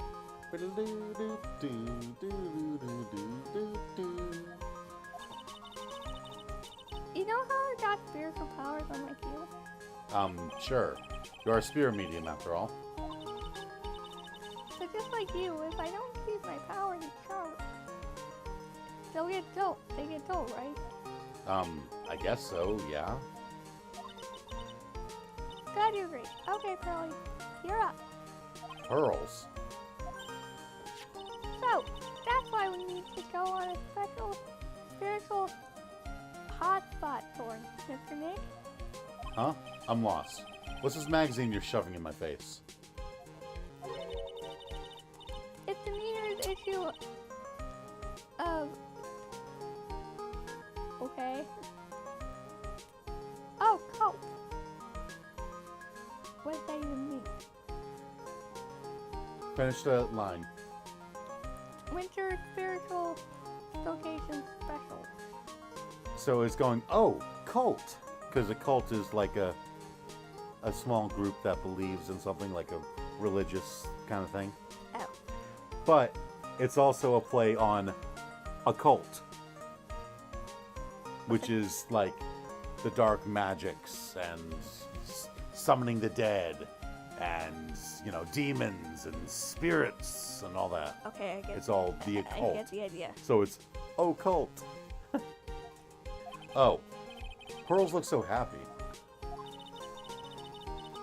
Maximize your spiritual powers with just one night of intensive training.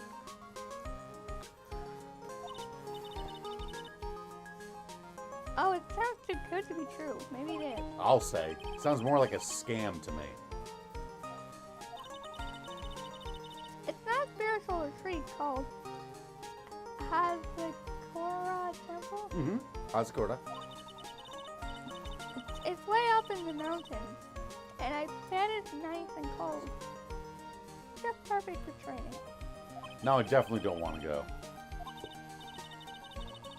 You know, I think I've heard the temple before. It's a famous channeling dojo. It's run by some woman named, like, Faye Lamorgan. It's hard for even spiritual mediums like us to make reservations up there. Reservations? For a temple? Are you serious? Don't worry, I've already made special reservations just for us. Every- You... Yeah. Every time we let Maya do anything, we end up getting wrapped up in a murder case. Maya should not be allowed to leave the office. Also, yeah, her. Remember, she also found important clues during the Master Mask case. And she's like 9 years old. Yeah. Yeah. Yeah. And I signed up for the special course. That's nice, and the timing couldn't be better. Since we don't have a case right now anyway. Alrighty then, settled. Well, come on. Don't just stand there. Start packing your stuff. Yes, Mr. Nick. You better start packing your stuff. Huh? Me? Why do I have to go? Well, we have to be accompanied by someone over 20 years old. Okay, she's 19. Wait, how old is Pearl? Hey, I don't have anything to do with spirit power. The only thing I can channel is a TV. Fine. Still 9? That's still 9. Because wasn't Maya 18 last time? In the last game, yes. So, Okay. is there a heated pool at this Hazakura temple? No, but you can stand under a freezing waterfall. Sorry, but I think I'll pass. I hate cold places. What? No way. How can you be so selfish? How is that selfish? Come on, place. Doesn't it look beautiful? Nope, not going. I'm gonna be nice and toasty at home. What the? What is it, Mr. Nick? Let me see that magazine. What? Dahlia? This nun. Is she a friend of yours or something, Nick? This girl. It's... How? My name is Dahlia Hawthorne. I just want to say, it's an honor for me to be here. In your noble presence. My name is Dolly Hawthorne, and I'm here to say... Honestly, how can any woman ever count on you for anything? You disgust me. But it can't be. She was found guilty and should still be in prison. Mr. Nick? I'll go. Huh? Hazakura Temple. I said I'll go. Yay! Isn't that great, Pearlie? Yes, oh, thank you. Thank you, Mr. Nick. You do anything for Mystic Maya, right? Even walk over burning cold, right? Oh, Cult, New Year's issue. An occult magazine featuring Hazakura Temple. Received from Pearls. Dolly Hawthorne. How I is she knew there even was no way alive? she could possibly be at that temple. But I just had to see for myself who this nun really was. Sure looks like her. Yeah, I don't know who else it could be. I mean, she's got the weird hair braid things, And the really inhuman eyes. right? And the inhuman eyes. February 7th, 3:24 p.m. Hazakura Temple, main gate. Is she gonna be the next victim? Because if so, I swear. It's so cold here, Nick. Maybe you should put on something warmer for a change. Well, it's supposed to be cold. It's raining. That's true. Her teeth are chattering so loudly, it's all I can do to make out what she's saying. Wow, Mystic Maya. This place is the famous Hazakura Temple. So probably I sad too. Well, well, well. How nice to see you here. Welcome to our temple. No? But look at what she looks like in this picture.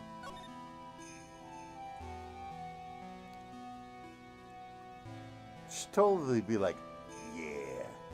Look at me. Look at this picture of this gorgeous lady. Oh yeah, and Dahlia's here too.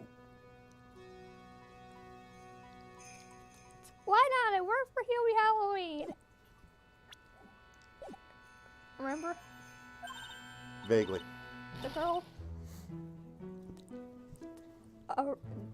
Aurora's wife. The guy who... Oh, yes, yes. Oh, thank you. That's true. Oh my, my, my. Thank you for coming all this way. Come now, come now. You must have been cold. What's with the past tense? We're freezing in the human popsicles. Well, we are high up in the mountains after all. In any case, we shouldn't speak here. Please follow me inside. What? Oh, yes, yes. I almost forgot to introduce myself. So, what was it? What did she say? Thank you. I was starting to think I would pass. Thank you. I was starting to think I was Oh, yes, yes. I almost forgot to introduce myself. I'm the head nun here at the temple. My name is Bikini. Seriously? The bikini? That's right. Actually, that's my temple name. What do you think? It's a tradition to have one, and I want something that has a nice image to it. So I thought, why not choose the bikini? Besides, it makes me seem younger. It certainly does. Oh, I signed up for your special course. Well, my. Quite brave of you considering how cold it is. Young people can be so reckless with their health. Don't blame me if you become one of those you channel. Wow!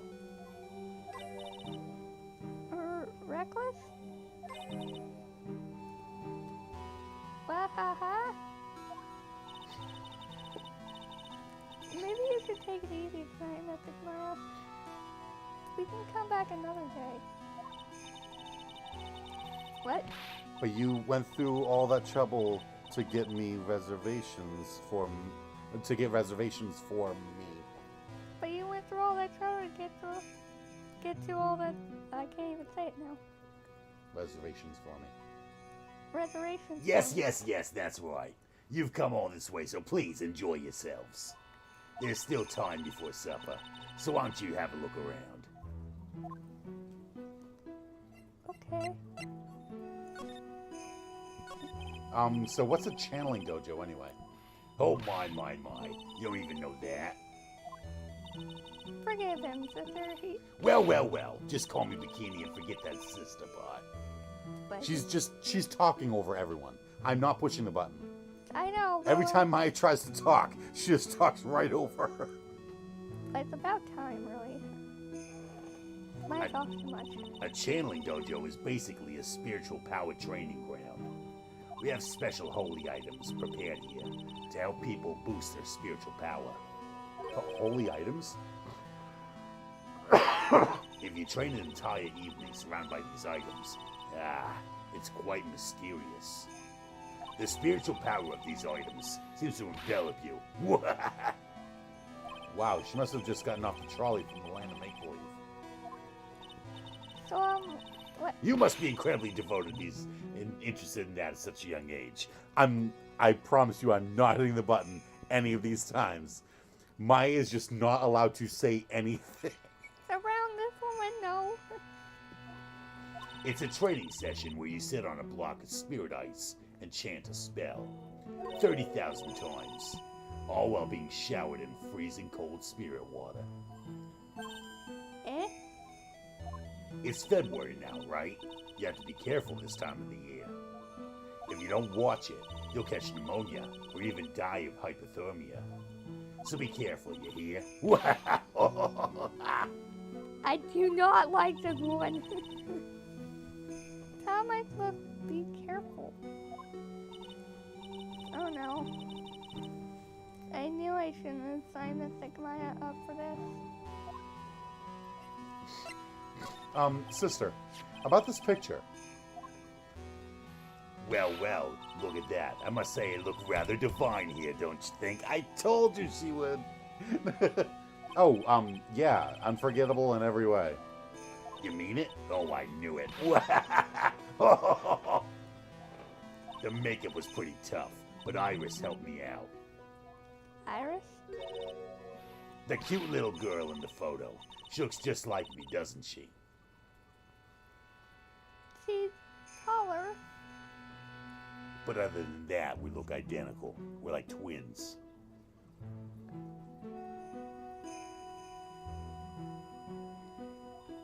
We're just a small temple here, so she and I run the entire place.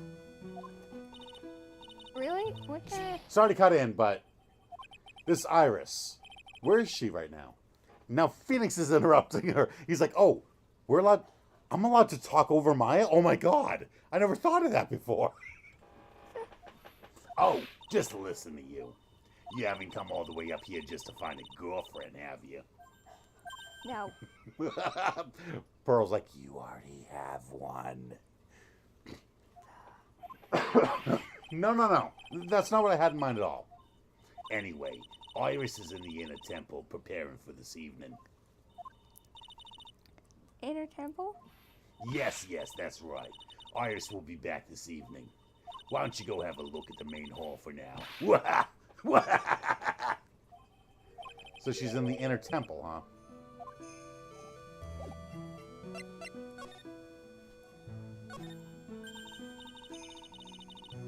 Okay, just making sure. Make sure it's not gonna get cut off. Yeah. Yeah. Oh look, it's one of those snow motorcycle things. Most people call that a snowmobile, you know. Snow motorcycle thing.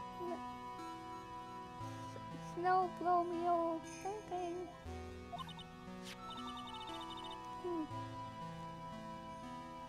Too bad we didn't invite Desiree.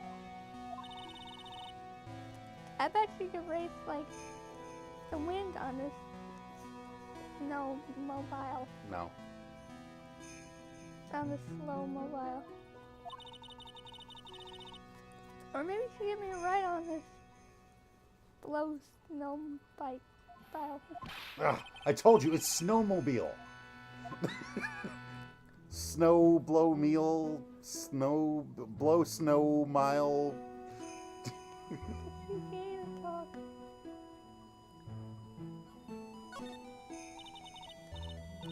What do you think, Nick? Pretty awesome game, huh? Sure is. It looks pretty well maintained too. This thing kind of puts your hometown on shame, Maya. Yeah, well, a lot of things have happened in Green Village. We used to be a lot richer back when people hired us to perform channelings. Oh, I see. But now the place looks a bit run down.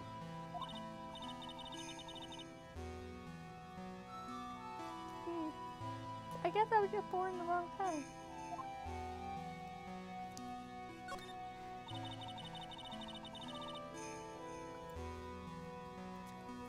That looks like the main hall where we'll be staying tonight. From here, it looks like one of those ice hotels you always hear about. They gotta have a heater or something in there, don't you think? I don't want to die. I'm not worried. I brought my hot water bottle. Did you bring one for me? What are you talking about, Nick? Who carries around 2 hot water bottles? Ugh. If the cold does kill me, the ice queen over here will finish the job.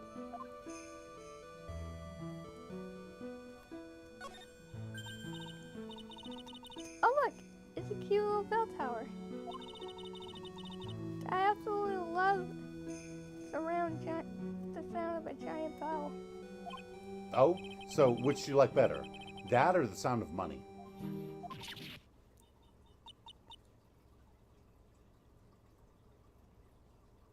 You okay, Maya? I can't pick. Yep. Sorry, but I'll take money for the win, Nick. What are you apologizing for?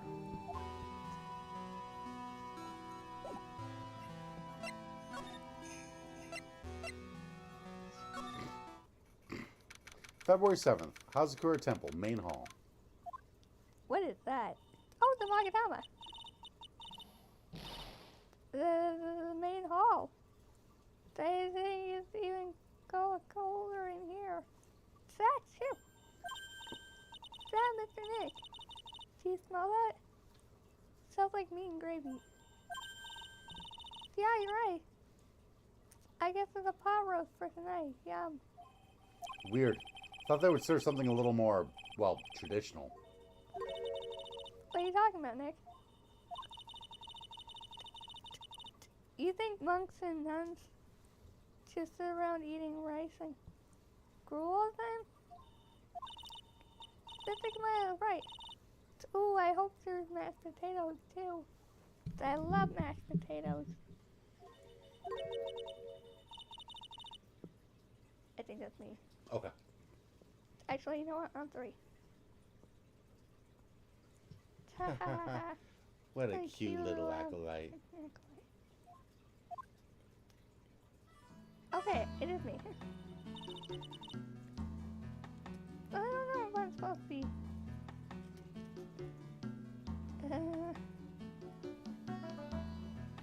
I think she'd kind of be like, greetings to all of you. Like she's kind of high and mighty.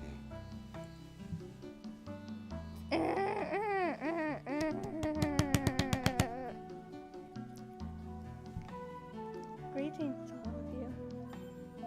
Was that good? Yeah. Oh, hello. Wow, this lady makes Maya look like a 6.8 out of 10 on the weirdness scale.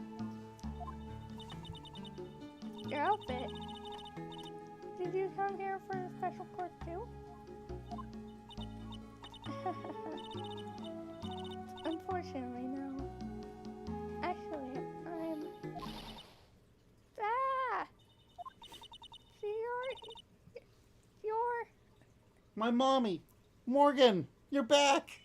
We're just bringing back all of the murderers again. No, don't. You're Miss Elise.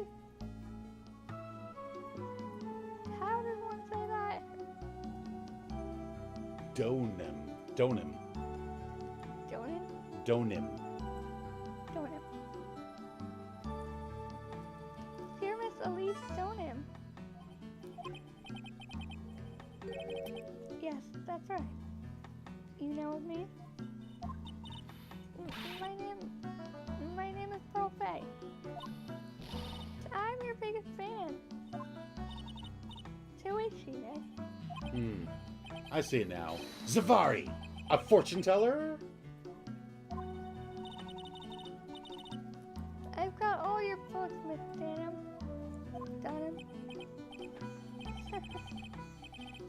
What a sweet thing to say. And please, call me Elise. I'm not getting the pun behind her name yet, There's always a pun. right? If her first name was not Elise, if it was Sue, then that would make more sense. Sue Dunham. Pseudonym. Sue Dunham. Do you know what a pseudonym is? No, I don't. It's a fake name. It's a fake name that someone does something under. Like, If I wrote books, but I went by the name Richard Walker, that'd be my pseudonym.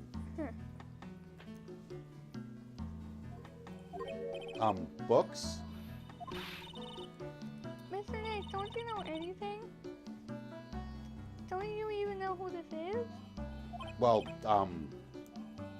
an author maybe? Yes. And an illustrator of picture books. Picture books, huh?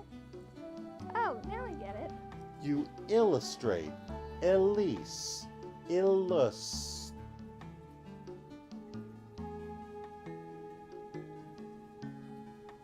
See those straws over there? I'm really grasping. Say hi now. I'm sorry I didn't know who you are. I don't get a lot of chances to really enjoy picture books. It's alright. I take no offense to that. That does explain why Pearl would be her biggest fan, though. Am I still doing good though? Oh yeah. My books are nothing but simple stories for children. And really beautiful pictures too, Miss Elise. Your books always make me feel as if my heart has been purified. It makes me feel very happy to hear you say that. I do have to admit, she certainly seems like a kind, sensitive lady. It's sure gonna suck when it turns out she's the murderer. I want to say that!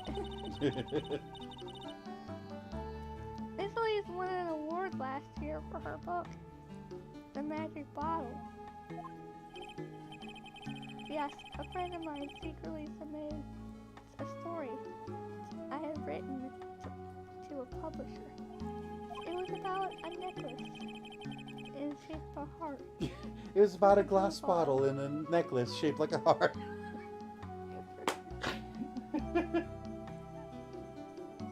We're both gonna be making that pun now, especially now that Dahlia is here. Right? They liked it so much that they asked if it was alright to to make into a book. Wow. It must have been a really great story. Maybe I could try and write a children's book too. If I do, you can secretly send it to a publisher for me, Nick. Recently, I've accepted a sort of apprentice, you may say. An apprentice? She's a bit rash, but she wants to do well after she dropped out of college for her photography classes. But she is very loud, so that takes some getting used to. Don't even. He called himself Maurice? Yeah? Maurice? That him. Maurice Dermin. No. The only thing that I can, like, their names rhyme. Yeah. Larice and Elise. Anyway. But I don't get it. So that... I believe he's off doing some landscape sketches now. Oh, God. On Larissa's behalf as well, I'd like to thank you for your support. Of course, Miss Elise, anything for you.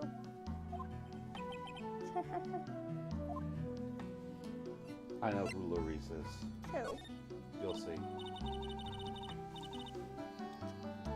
Why did you come to Tazakura Temple, Miss Elise? Are you here to do some spiritual training? No, that's not it. I'm actually here to gather materials for a new book I'm working on. Wow, I can't wait to read it. It's a true crime drama. I'm writing a book about a murder. I just need for there to be a murder to occur. Pearl was completely taken with her. I wanted to do a book with a more Japanese feel to it this time. So is that why you're dressed like you are? The children have a certain image of me in their minds. I don't want to disappoint them. What can I say? She's really a sweet lady. Wow, Miss Elise, you're dressed up like a mountain nun. Not like any mountain nun I've seen. Yes, the good people here were kind enough to let me borrow this. The staff, too. Right? I'm wearing training clothes underneath my robe as well. Yeah, like, do they just have like a closet full of staves? I want a staff like that. You like the crystal spear? It's real... What does that say? I don't know.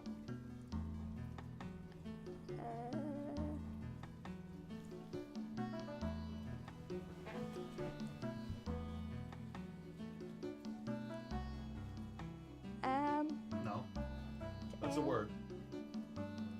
What? That's a word.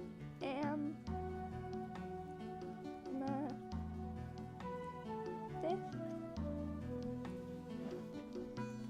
Oh, that's how you spell amethyst? Yep.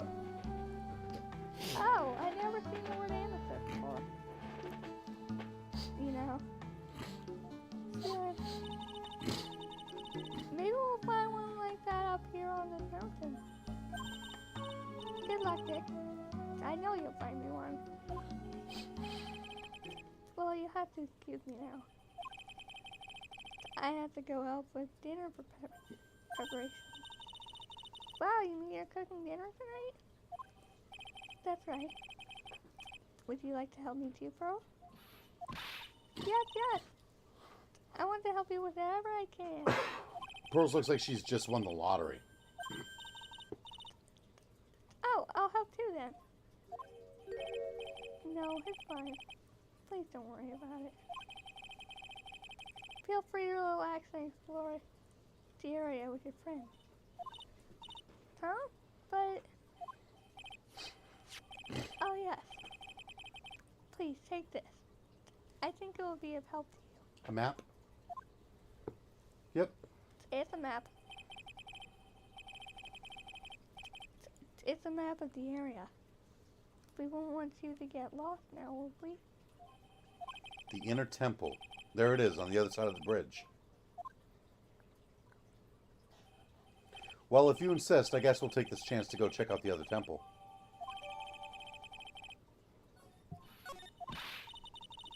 Okay, I'll see you two later then. Remember, you're not allowed to fight.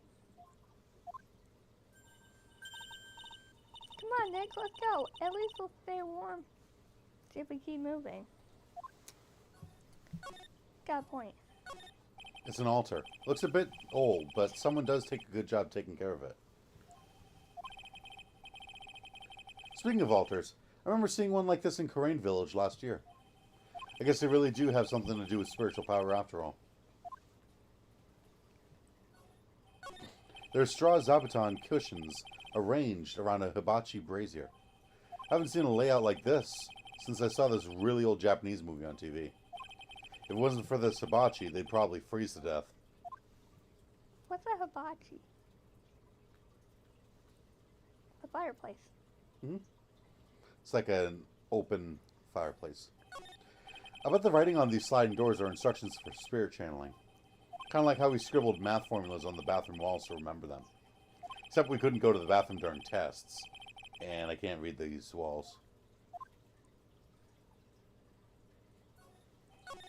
There's a laughably large Magatama on the altar. If I can see Cyclops with the tiny Magatama I've got, I can only imagine what kind of power this bad boy has under his hood. It's a stack of straw zabuton cushions. Maya told me this type of zabuton is called Enza. I suppose if I'd never come here, I'd have missed out on all these new things. That's the main gate. Oh, Okay. February 7th, Hazakura Temple, main gate. Uh-huh. Where did Sister Begin go? I guess she went to the inner temple to go help that other nun out. Oh, right. I think her name is Iris? Yeah, that was it. I want to find out who Iris really is, but I'm scared of what I'll find.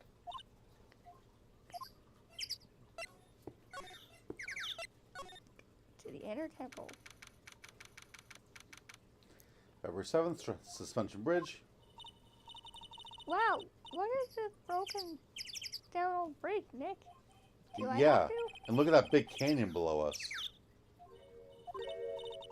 Hey, there's a river down there. It looks like it's flowing really fast. What's wrong, Nick? You look like you've seen a ghost. I'm just not very good with heights. Hey, I've got it.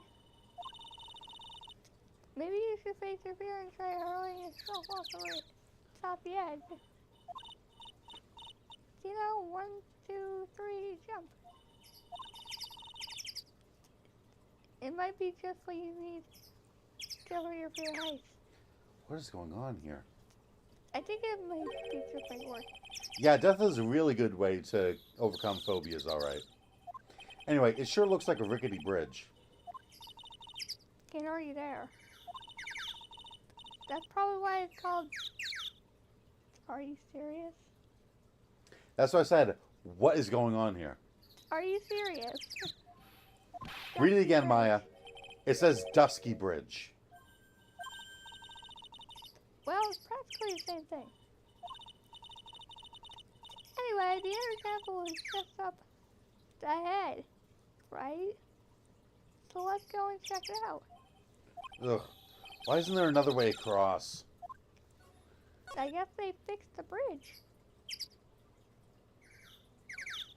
Right? Like, what is going on here? Some letters are engraved into a roughly cut boulder. D-U-S-T-Y bridge, huh? It says Dusky. Dusky Bridge, okay? Come on, Nick. Take a look at that bridge and tell me it's not supposed to be dusty. This sign is obviously wrong, and I'm gonna fix it. Now give me a pencil, Nick. Do I look like a pencil holder to you? I'm waiting for Larice to show up. Can't believe there's a public phone here. Who would ever use it? The people who live here, I guess. I doubt they have any real phones here. Yeah, but it took like 20 minutes to walk here from the main hall. It would have been smarter of them to build the main hall here, don't you think? Maybe you should work on channeling someone who makes logical sense, Maya. It would have made more sense for them to put the main hall here near the phone. You know what would have made more sense? To put the phone closer to the main hall, Maya. Yeah. Jeez. Heavenly Hall. There's a narrow path going off in a different direction than that of the main hall.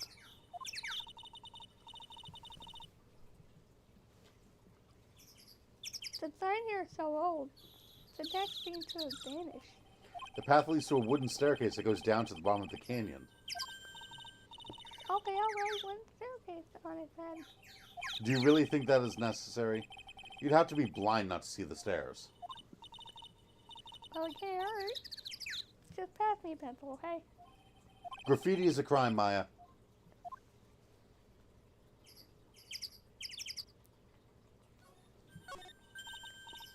Come on, Nick. Why don't we hop across the bridge? It'll be fun. I'm not so sure. Looks like a bunny hopping across the bridge would destroy it. Okay, Nick, now let's try to find a cute, fluffy full body and texture theory. That right there sums up the fundamental difference between sane and insane. It looks like a rabbit hopping over that bridge would, like, destroy the bridge. Alright, so let's send a rabbit to its death.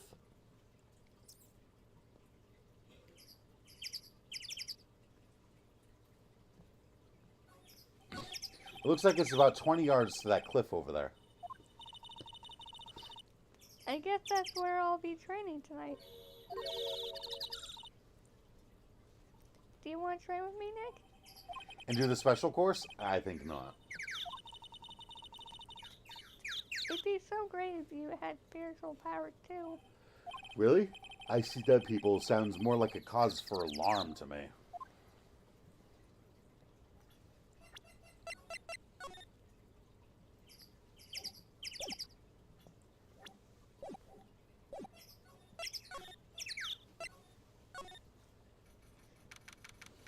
February 7th, Inner Temple Gate. Whoa, that bridge was shaking like jello on an earthquake. And at least half of the wood that rickety bridge was rotting, I bet. Not to mention the last part only had like one board left on it. What's wrong with you? Your face is so green. Can you not pick on me for a second? I'm still trying to get over the shock that we made it safely across that death trap. Yeah, I guess I'm a bit surprised too.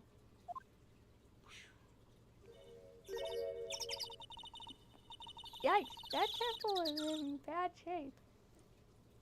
It looks like it could collapse any time. I guess people don't use it too often. Is this really where you're going to train tonight?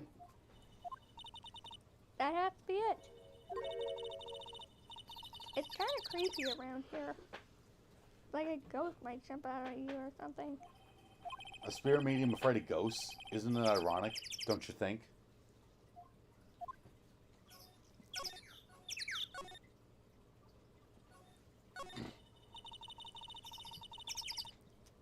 It looks like this bridge is suspended by four of these wires. They're really thin. Shouldn't they be just a little thicker? Oh, stop it. Don't be such a worrywart, Nick.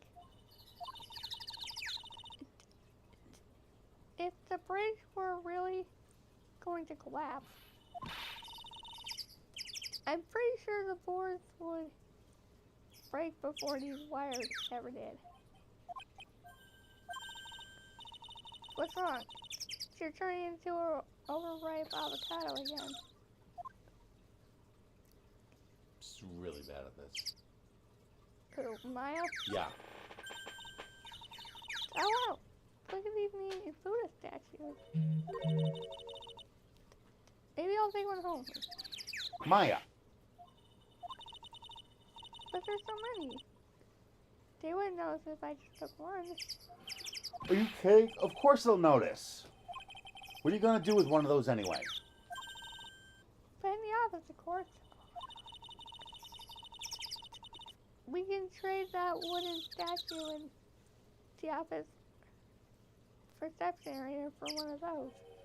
You know, come to think of it, where did that wooden statue come from anyway? What wooden statue? I don't know. Say, there's a giant robot buried in the snow. Well, there's something buried in the snow, but I think it's an incinerator.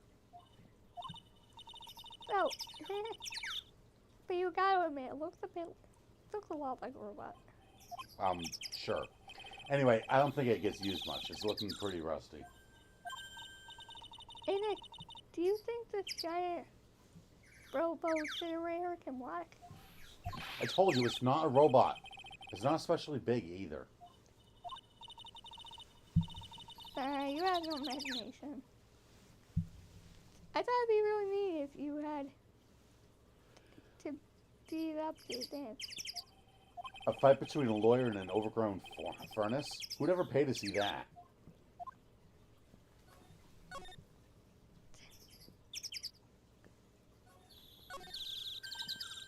Hey, I have one cake. Practically a welcome mat. Yeah, except the sign on here says no entry. Nick. Rules are made to be broken, you know. You expect a lawyer to go along with that? Hang on.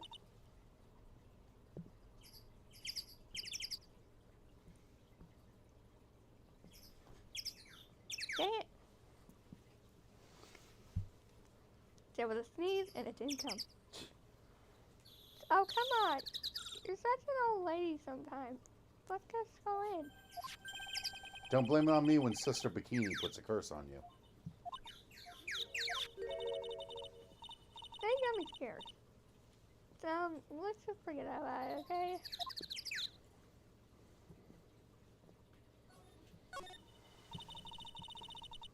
Looks like there's something written on it.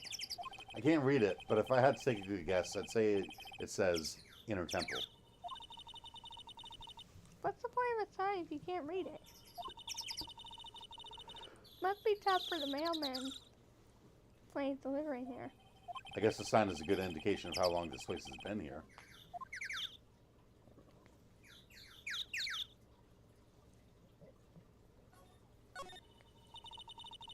So that's the inner temple up ahead, huh? Looks kind of run down. Well, it wouldn't be very temple-like if it wasn't all bright and shiny. So you're training here tonight, huh? Yep, then everyone will see my spiritual powers. Sounds like your stomach wants to show off its digestive powers instead. I wonder if that roast is ready yet.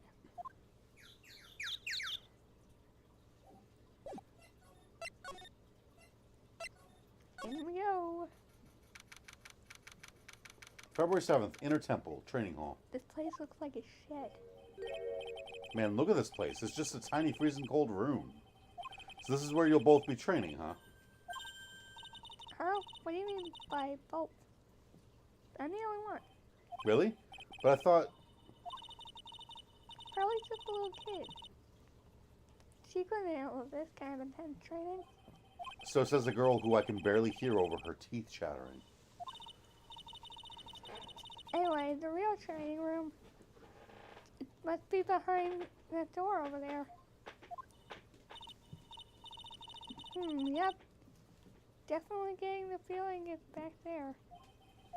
Even I can sense that there's something supernatural about the cavern beyond that door.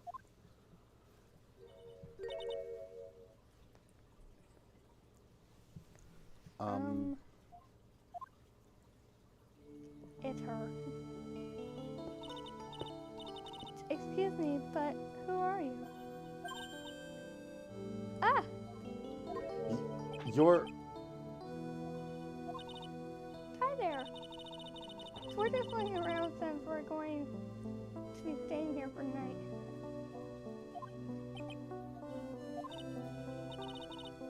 Is something wrong? No, it's nothing.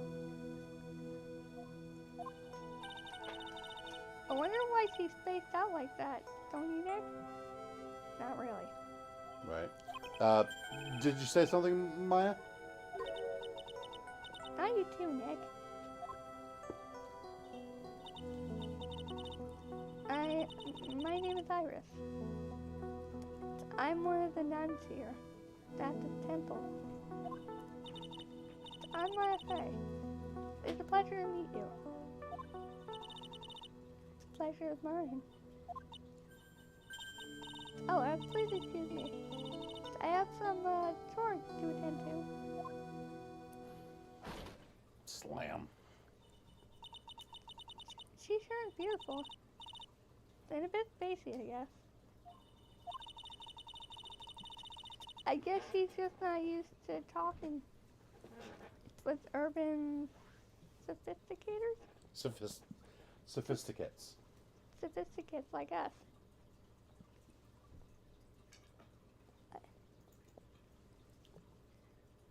What? You see him? Keep pulling me up.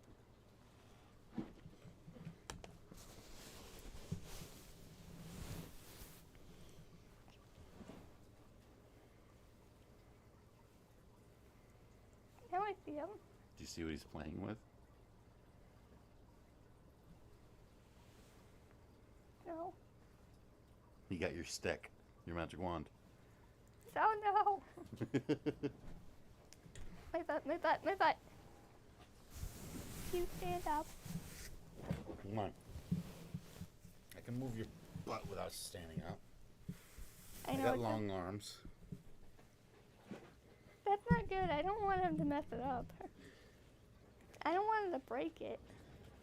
I don't think he's gonna break it.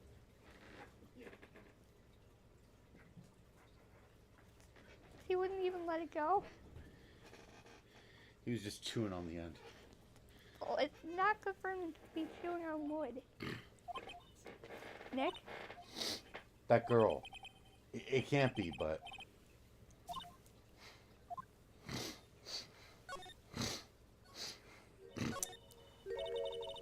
Look at this antique dresser. I wonder if there's any valuable things. Let's have a look. Nothing. Just a bunch of clothes. Nick. Huh? Oh, sorry. I was just thinking. Huh? About Iris, I bet. Looks like you've been by the lip bud, Nick. No. There are a bunch of musty-looking blankets and bedding sets piled up here. I wonder why they're even here in the first place. Because all spiritual training is done under supervision of a nun. I wonder if Sister Bikini is planning to sleep in here while I train. But if they sleep, what's the point of having them in here in the first place? A hanging scroll. Doesn't look that old either. Ah! Ah! What is it? Why did you scream like that? This is a scroll. It's my mother. What? My mother. That's your mother? It's Misty Fey, the master of Korean school of channeling. Are you sure? Yes. The crescent at the top of the scroll. That's the special mark of the master of our tradition. So that's what the mark means. What is it? Nothing. Just that I last saw her over 15 years ago. If it wasn't for that crest, I wouldn't even know it was her. My own mother. And I can't even recognize her face. Maya. Shows Misty Fey, master of the Korean technique. It's a hanging wall scroll showing Maya's mother, Misty Fey. It's not that old. That crest at the top is the official mark of the master. Wonder if this temple has some sort of connection to the Fey family. I think it does, actually. Supposedly. This was... what? Go ahead and read it. Supposedly, it was founded by a branch family member of the Korean school. I'll have to ask Bikini in more detail when I get the chance. There's only one branch family member in the Korean technique that I know of. That we both know of. About Maya and the Fey family in general.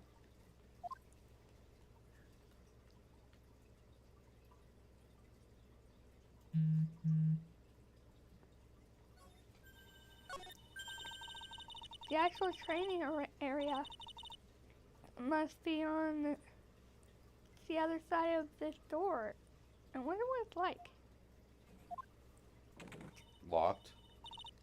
Silly, it's locked. Come on, Nick. You know what?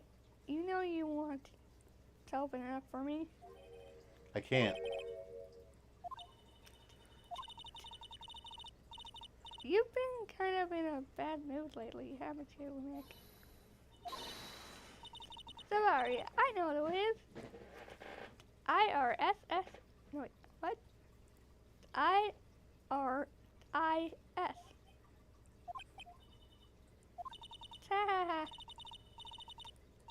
No. And not, no. Read the line. Iris Nick. Sitting in a tree. KISSING. Oh my god. Maya.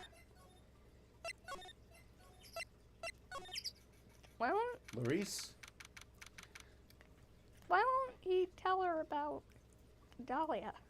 Because he's still in shock. February 7th, Dusky Bridge. Woo!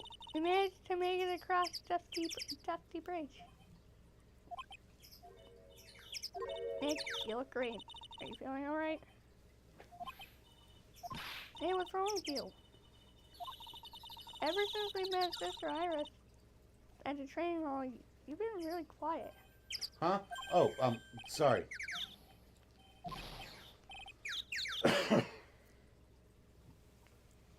Hey, you. Wait wait up. up! You think he's yelling at us? Ah, this must be Larice. Here we go. He must be. There's no one else around. Would you mind moving? You're standing right in my way.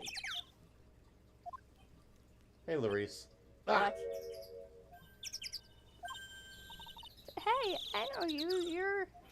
Whoa! Sorry, gotta run. See ya. Hey, wait a minute.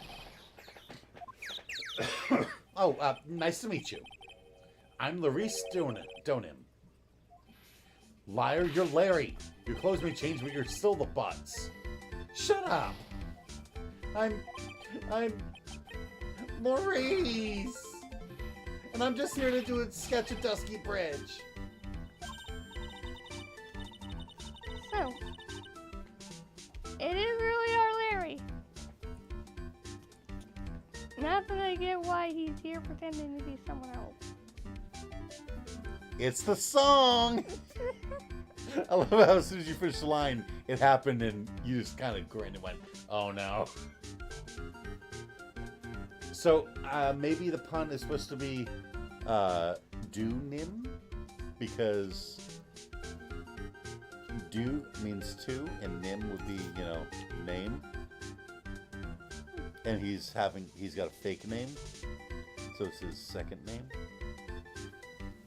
I don't know, because then what does that make Elise?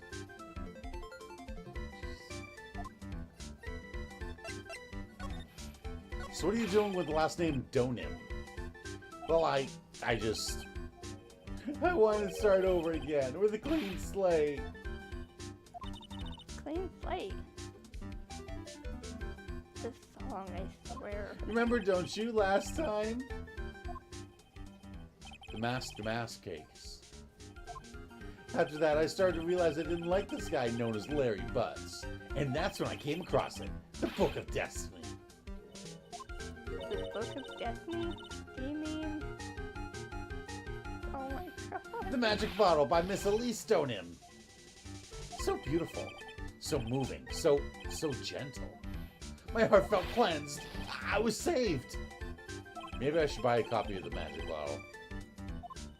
This song is so distracting. I swear this dang song.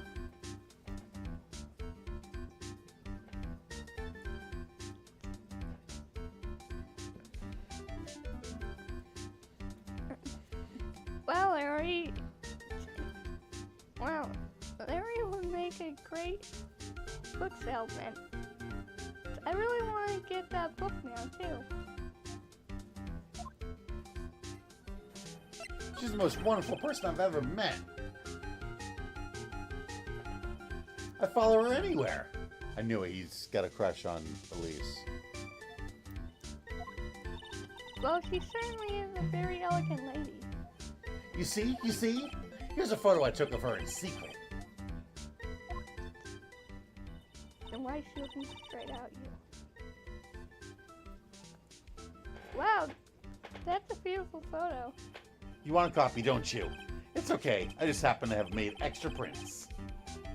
Photo of Elise, taken by her only pupil, Laurie Stoneham. So it's kind of hard to imagine you as a picture book illustrator. So tell the truth. You must have had some kind of ulterior motive, right? What are you talking about? I don't trust anyone anymore, especially not women. Talk about bad case of denial. Anyway, can you even draw well enough to make a picture book? Art isn't only about technical skill, you know. It's also about having a pure heart. And that's why I'm asking. Can you draw well enough to make a whole book?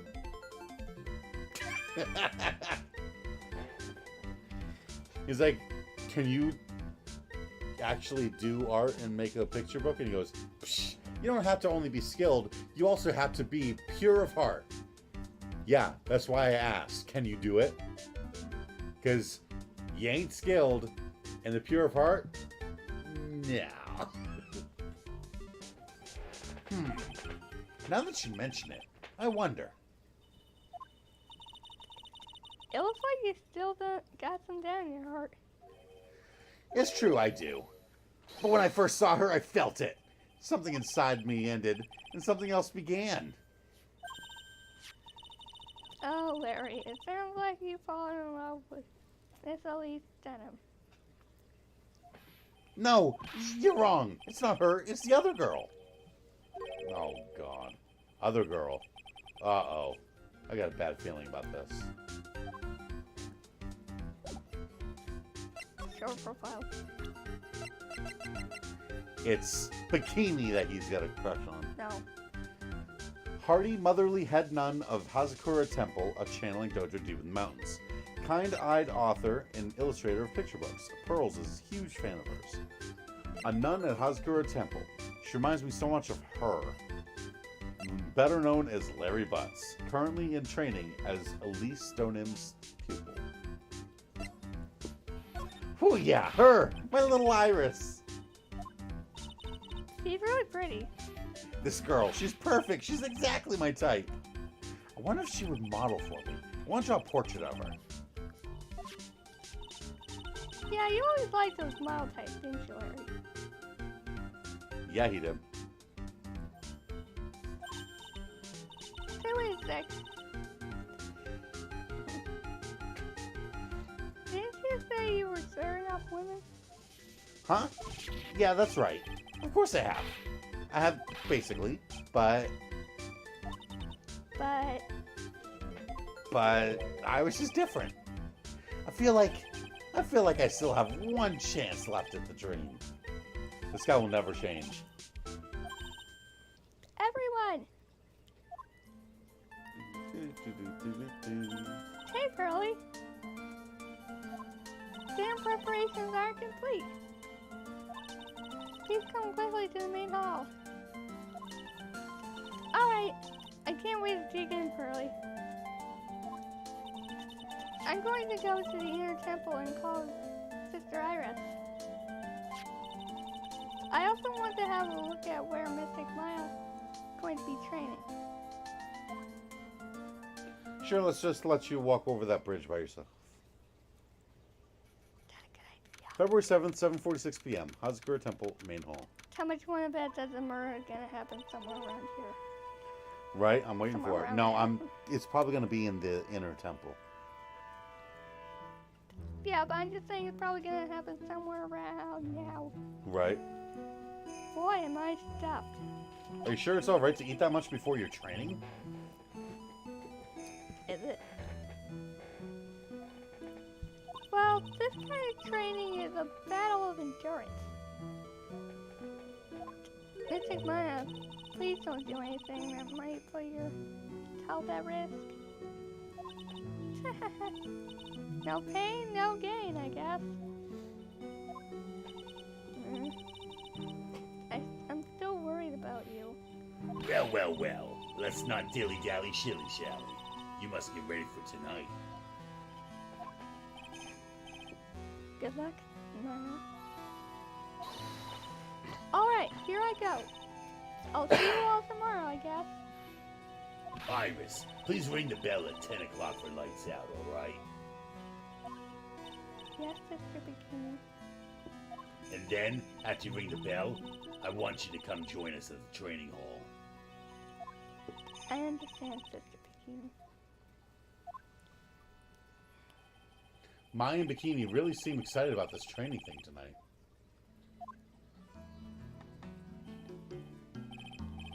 Well, Pearl, what are you going to do tonight? Well, if you like, you can come to my room. Perhaps we can read some books together. But really, I'd love to. I'm not very good at reading. That's right, she's not.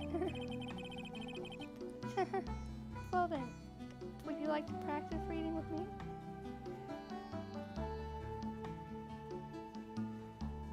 What? What?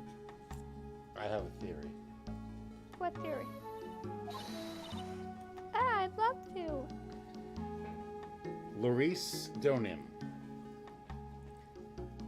is Larry Butts using a fake name. Right?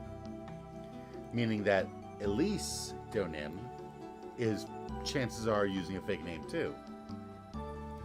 And Mai even said herself that if it wasn't for that symbol, that crest, she wouldn't even recognize her own mother if she was staring her in the face. Are you saying what I think you're saying? I feel like it's possible. And think about how Why would nice she and hide motherly it? she's being. Why would she hide it though? Maybe she's in hiding. Remember, she ran away and went into hiding for a reason. Why would she hide it from her own daughter though? I don't know. Maybe she's like, it's better this way. It's better if my daughter becomes the new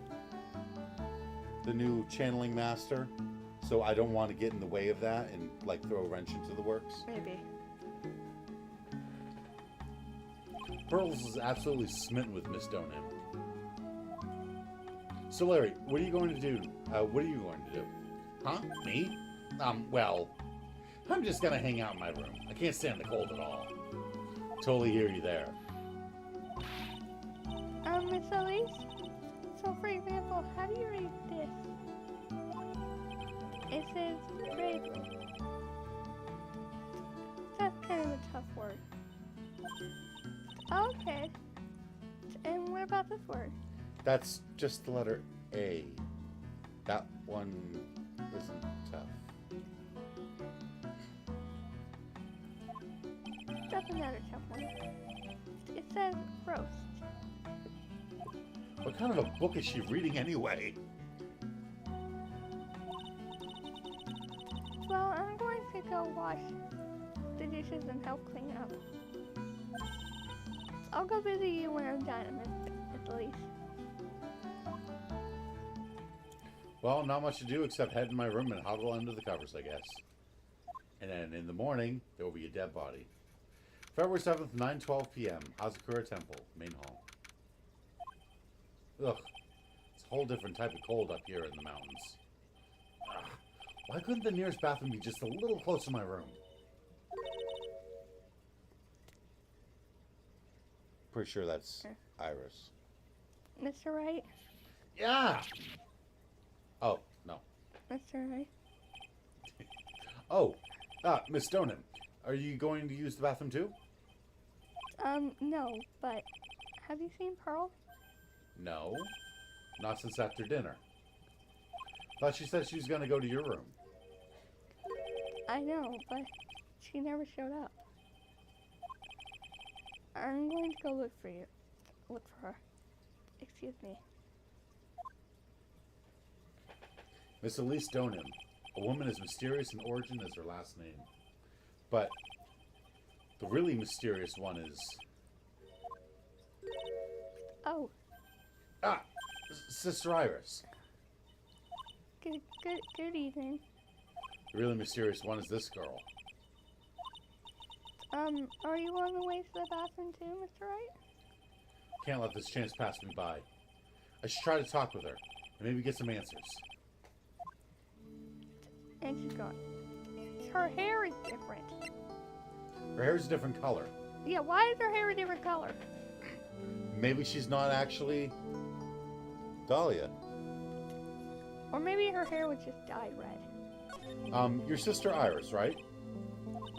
Yes. So, when did you come to Hazakura Temple? She sure is acting just like Dahlia, though. I don't remember. Ever since I was a small child, the temple has been my home. So you've never left? Well, I don't have any family left to take care of me.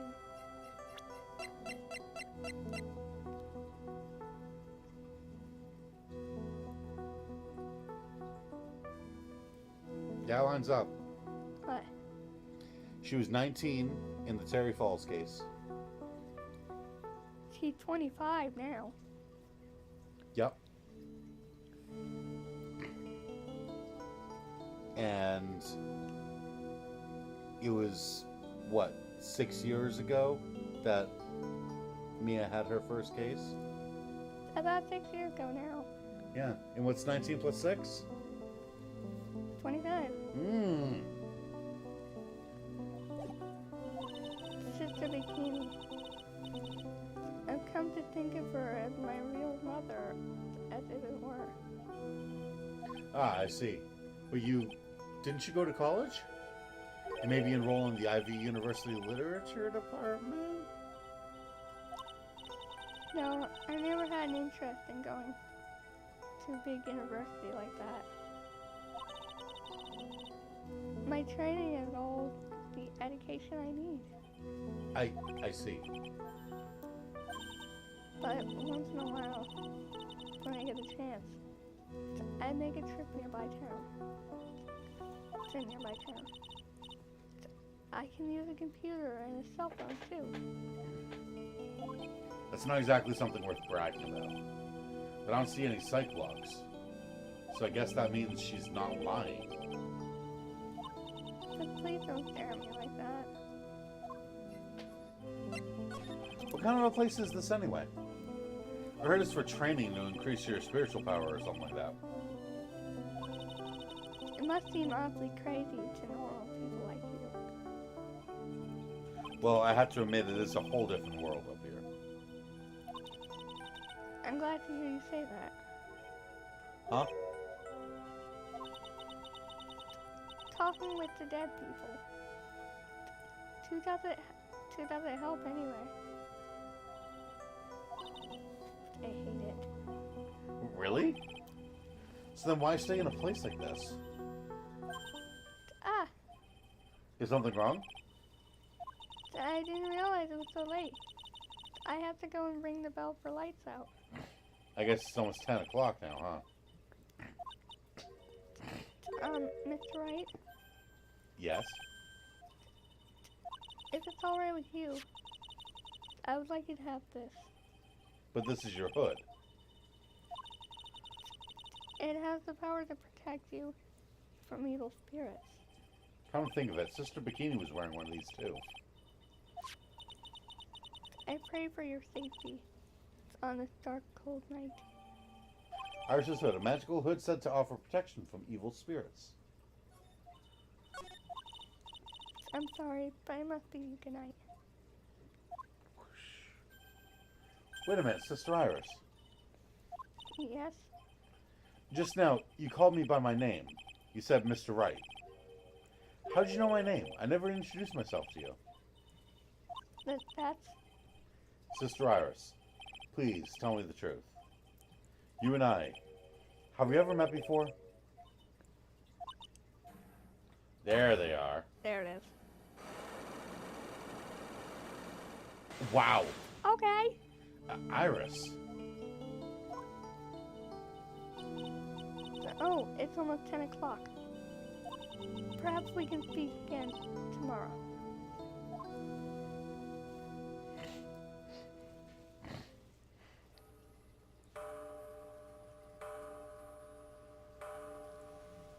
How much you wanted? How much you wanted? Like, wouldn't it be so funny if, like, she rang it, and boom, someone dies. Right. You know, like those classic, like someone dies, and the bell rings. Yeah.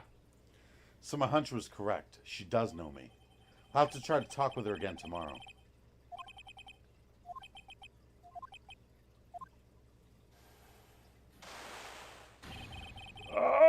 Ah!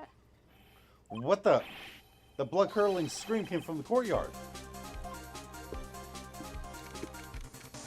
February 7th, 11:06 p.m. Hazakura Temple Courtyard. That scream, I'm sure it came from around here. Ah! Someone's there, on the ground. Miss Tonim! I stepped on something soft. Hey, don't step on my tummy like that. What are you doing lying there in the snow? I was passed out. What do you think? So that blood-curdling scream was you. Forget about that. Hurry up and call the police. Is there even a phone in the main hall? No, but we still get reception up here in the mountains. Must have a cell phone on you, right? I didn't bring it with. Oh, you're useless. I mean, even Iris has a cell phone. We got no choice. You'll have to use the public phone by Dusky Bridge. Hurry, hurry, hurry. Run as fast as you can. Yes, ma'am. If you don't hurry, Iris will. February 7th, 11:18 p.m. Dusky Bridge. It's farther than I thought. The bridge is just up ahead. I have to go tell Maya what happened too. Ah! Dusky Bridge! It's burning down! What the heck happened? What are you doing here? Ah! Huh? What is it? Is it me? Don't scare me like that, Larry. I almost had a heart attack. My name isn't Larry, it's Laurice. Larry, hurry up and call the police. I'm going to the inner temple. Don't be stupid. The bridge is nothing but a burning wreck right now. Listen to me. There's been a murder here at Hazakura Temple. What? The murderer might have fled across the bridge. I have to make sure Maya's safe. But please, call the police. I'm gonna go. Get out of my way, Larry. It's too dangerous. Nick, wait. Must have been crazy. I knew how dangerous it was, but I still went for it. No.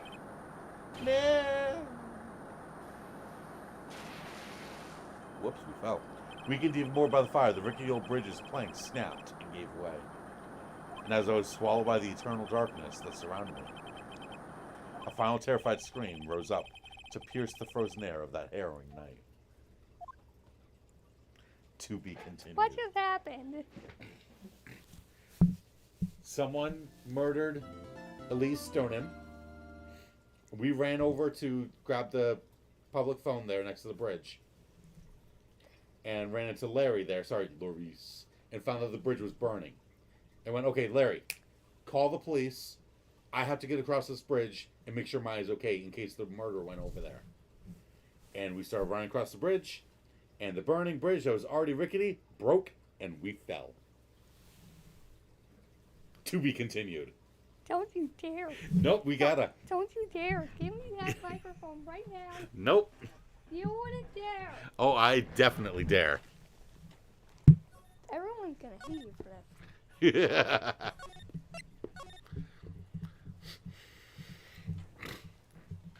You wouldn't dare. Outro. You wouldn't dare. Outro. No.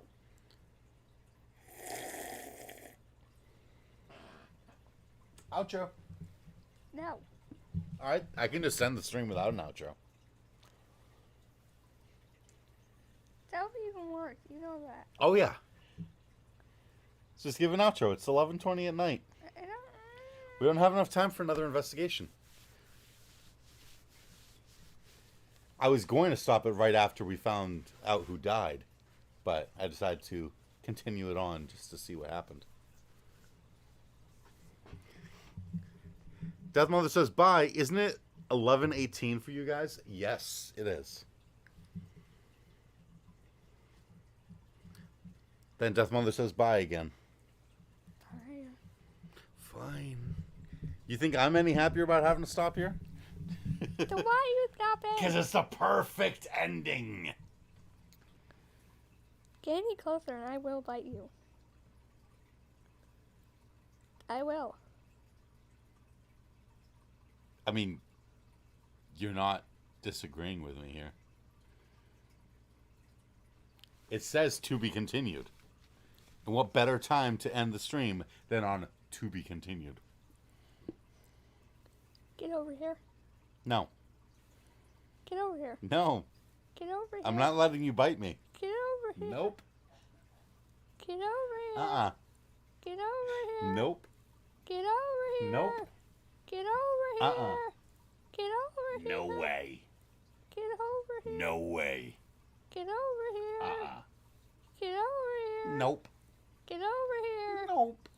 Get over here. Uh-uh. Get over here. No way. Get over here. Not gonna happen. Get over here. No. Get over here. Uh-uh. Get over here. No. Get over here. I don't think so. Get over here. No. I don't think I will. Get over here. Uh-uh. Get over here. Nope. Get over here. Nope. Get over here. Uh-uh. Get over here. Not gonna happen. Get over here. Nope. Get over here. No way. Get over here. Uh-uh. Get over here. Nyet. Nick. Nyet. Yet. Nyet. It means no. Get over here now. Nay.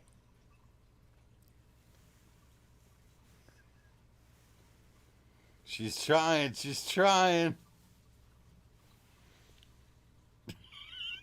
Good job. Good job.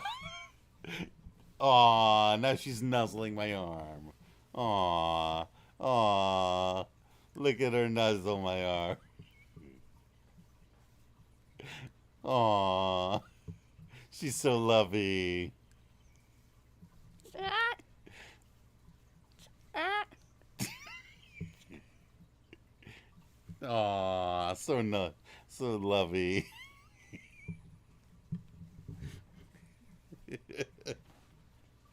I can't breathe. Help.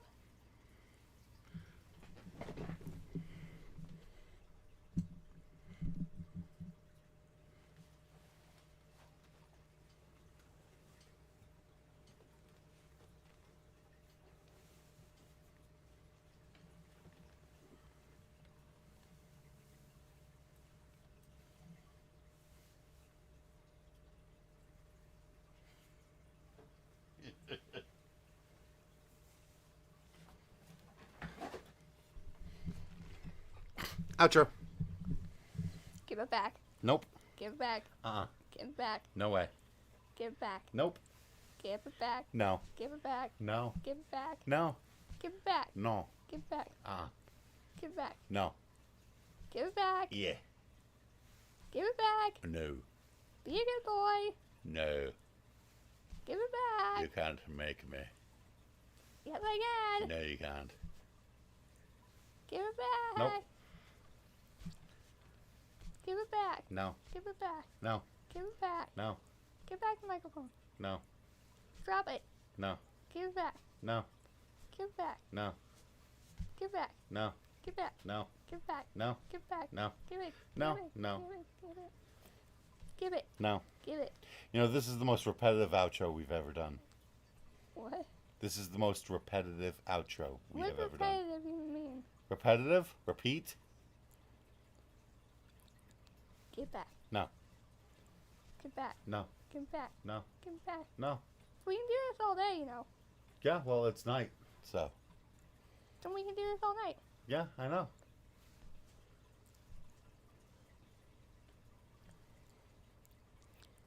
Give it back. No.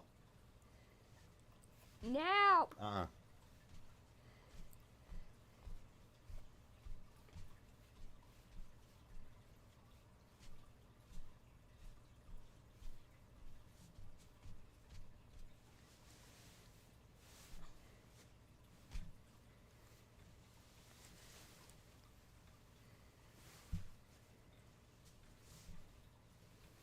Outro.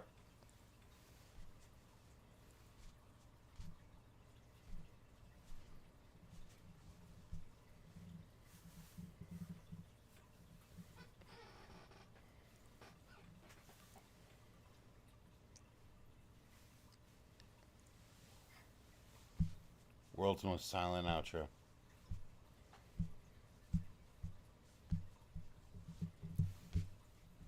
Alright, well. Thank you to anyone who tunes in. Hope you enjoyed. Good night. Give it back, please. And slurp well. Alright, fine. I'll do it. Alright, guys. It's only a time for today.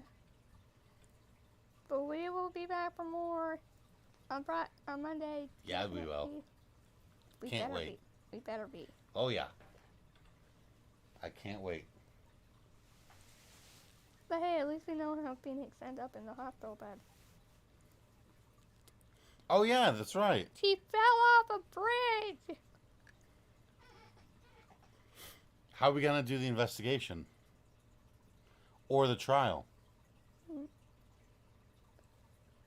Play with Maya. Right. And have Phoenix or something be in wheelchair. Like, it literally, like, Mom would walk into the hospital room and Phoenix would be like, how'd it go? How'd what go? The trial to prove that Larry didn't kill Elise. Oh. I don't know. I was having a burger. I was out at, McDonald's. You were his attorney. You were supposed to defend him in court. Well, I was hungry. Game over.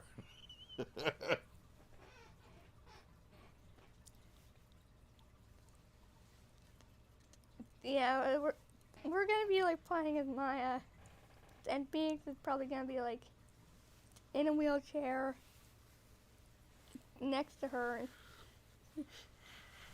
You know, like Phoenix, it's gonna be swapped. It'll be swapped. Instead of Maya giving us advice, Phoenix is gonna be giving Maya advice. That'd be interesting. We'll find out next time, though. Yeah, anyway. So yeah, join us next time for more. And we will see you then. So, bye guys. Farewell.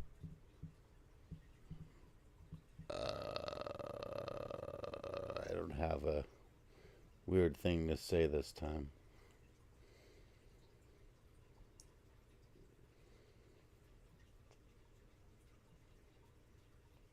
Yeah.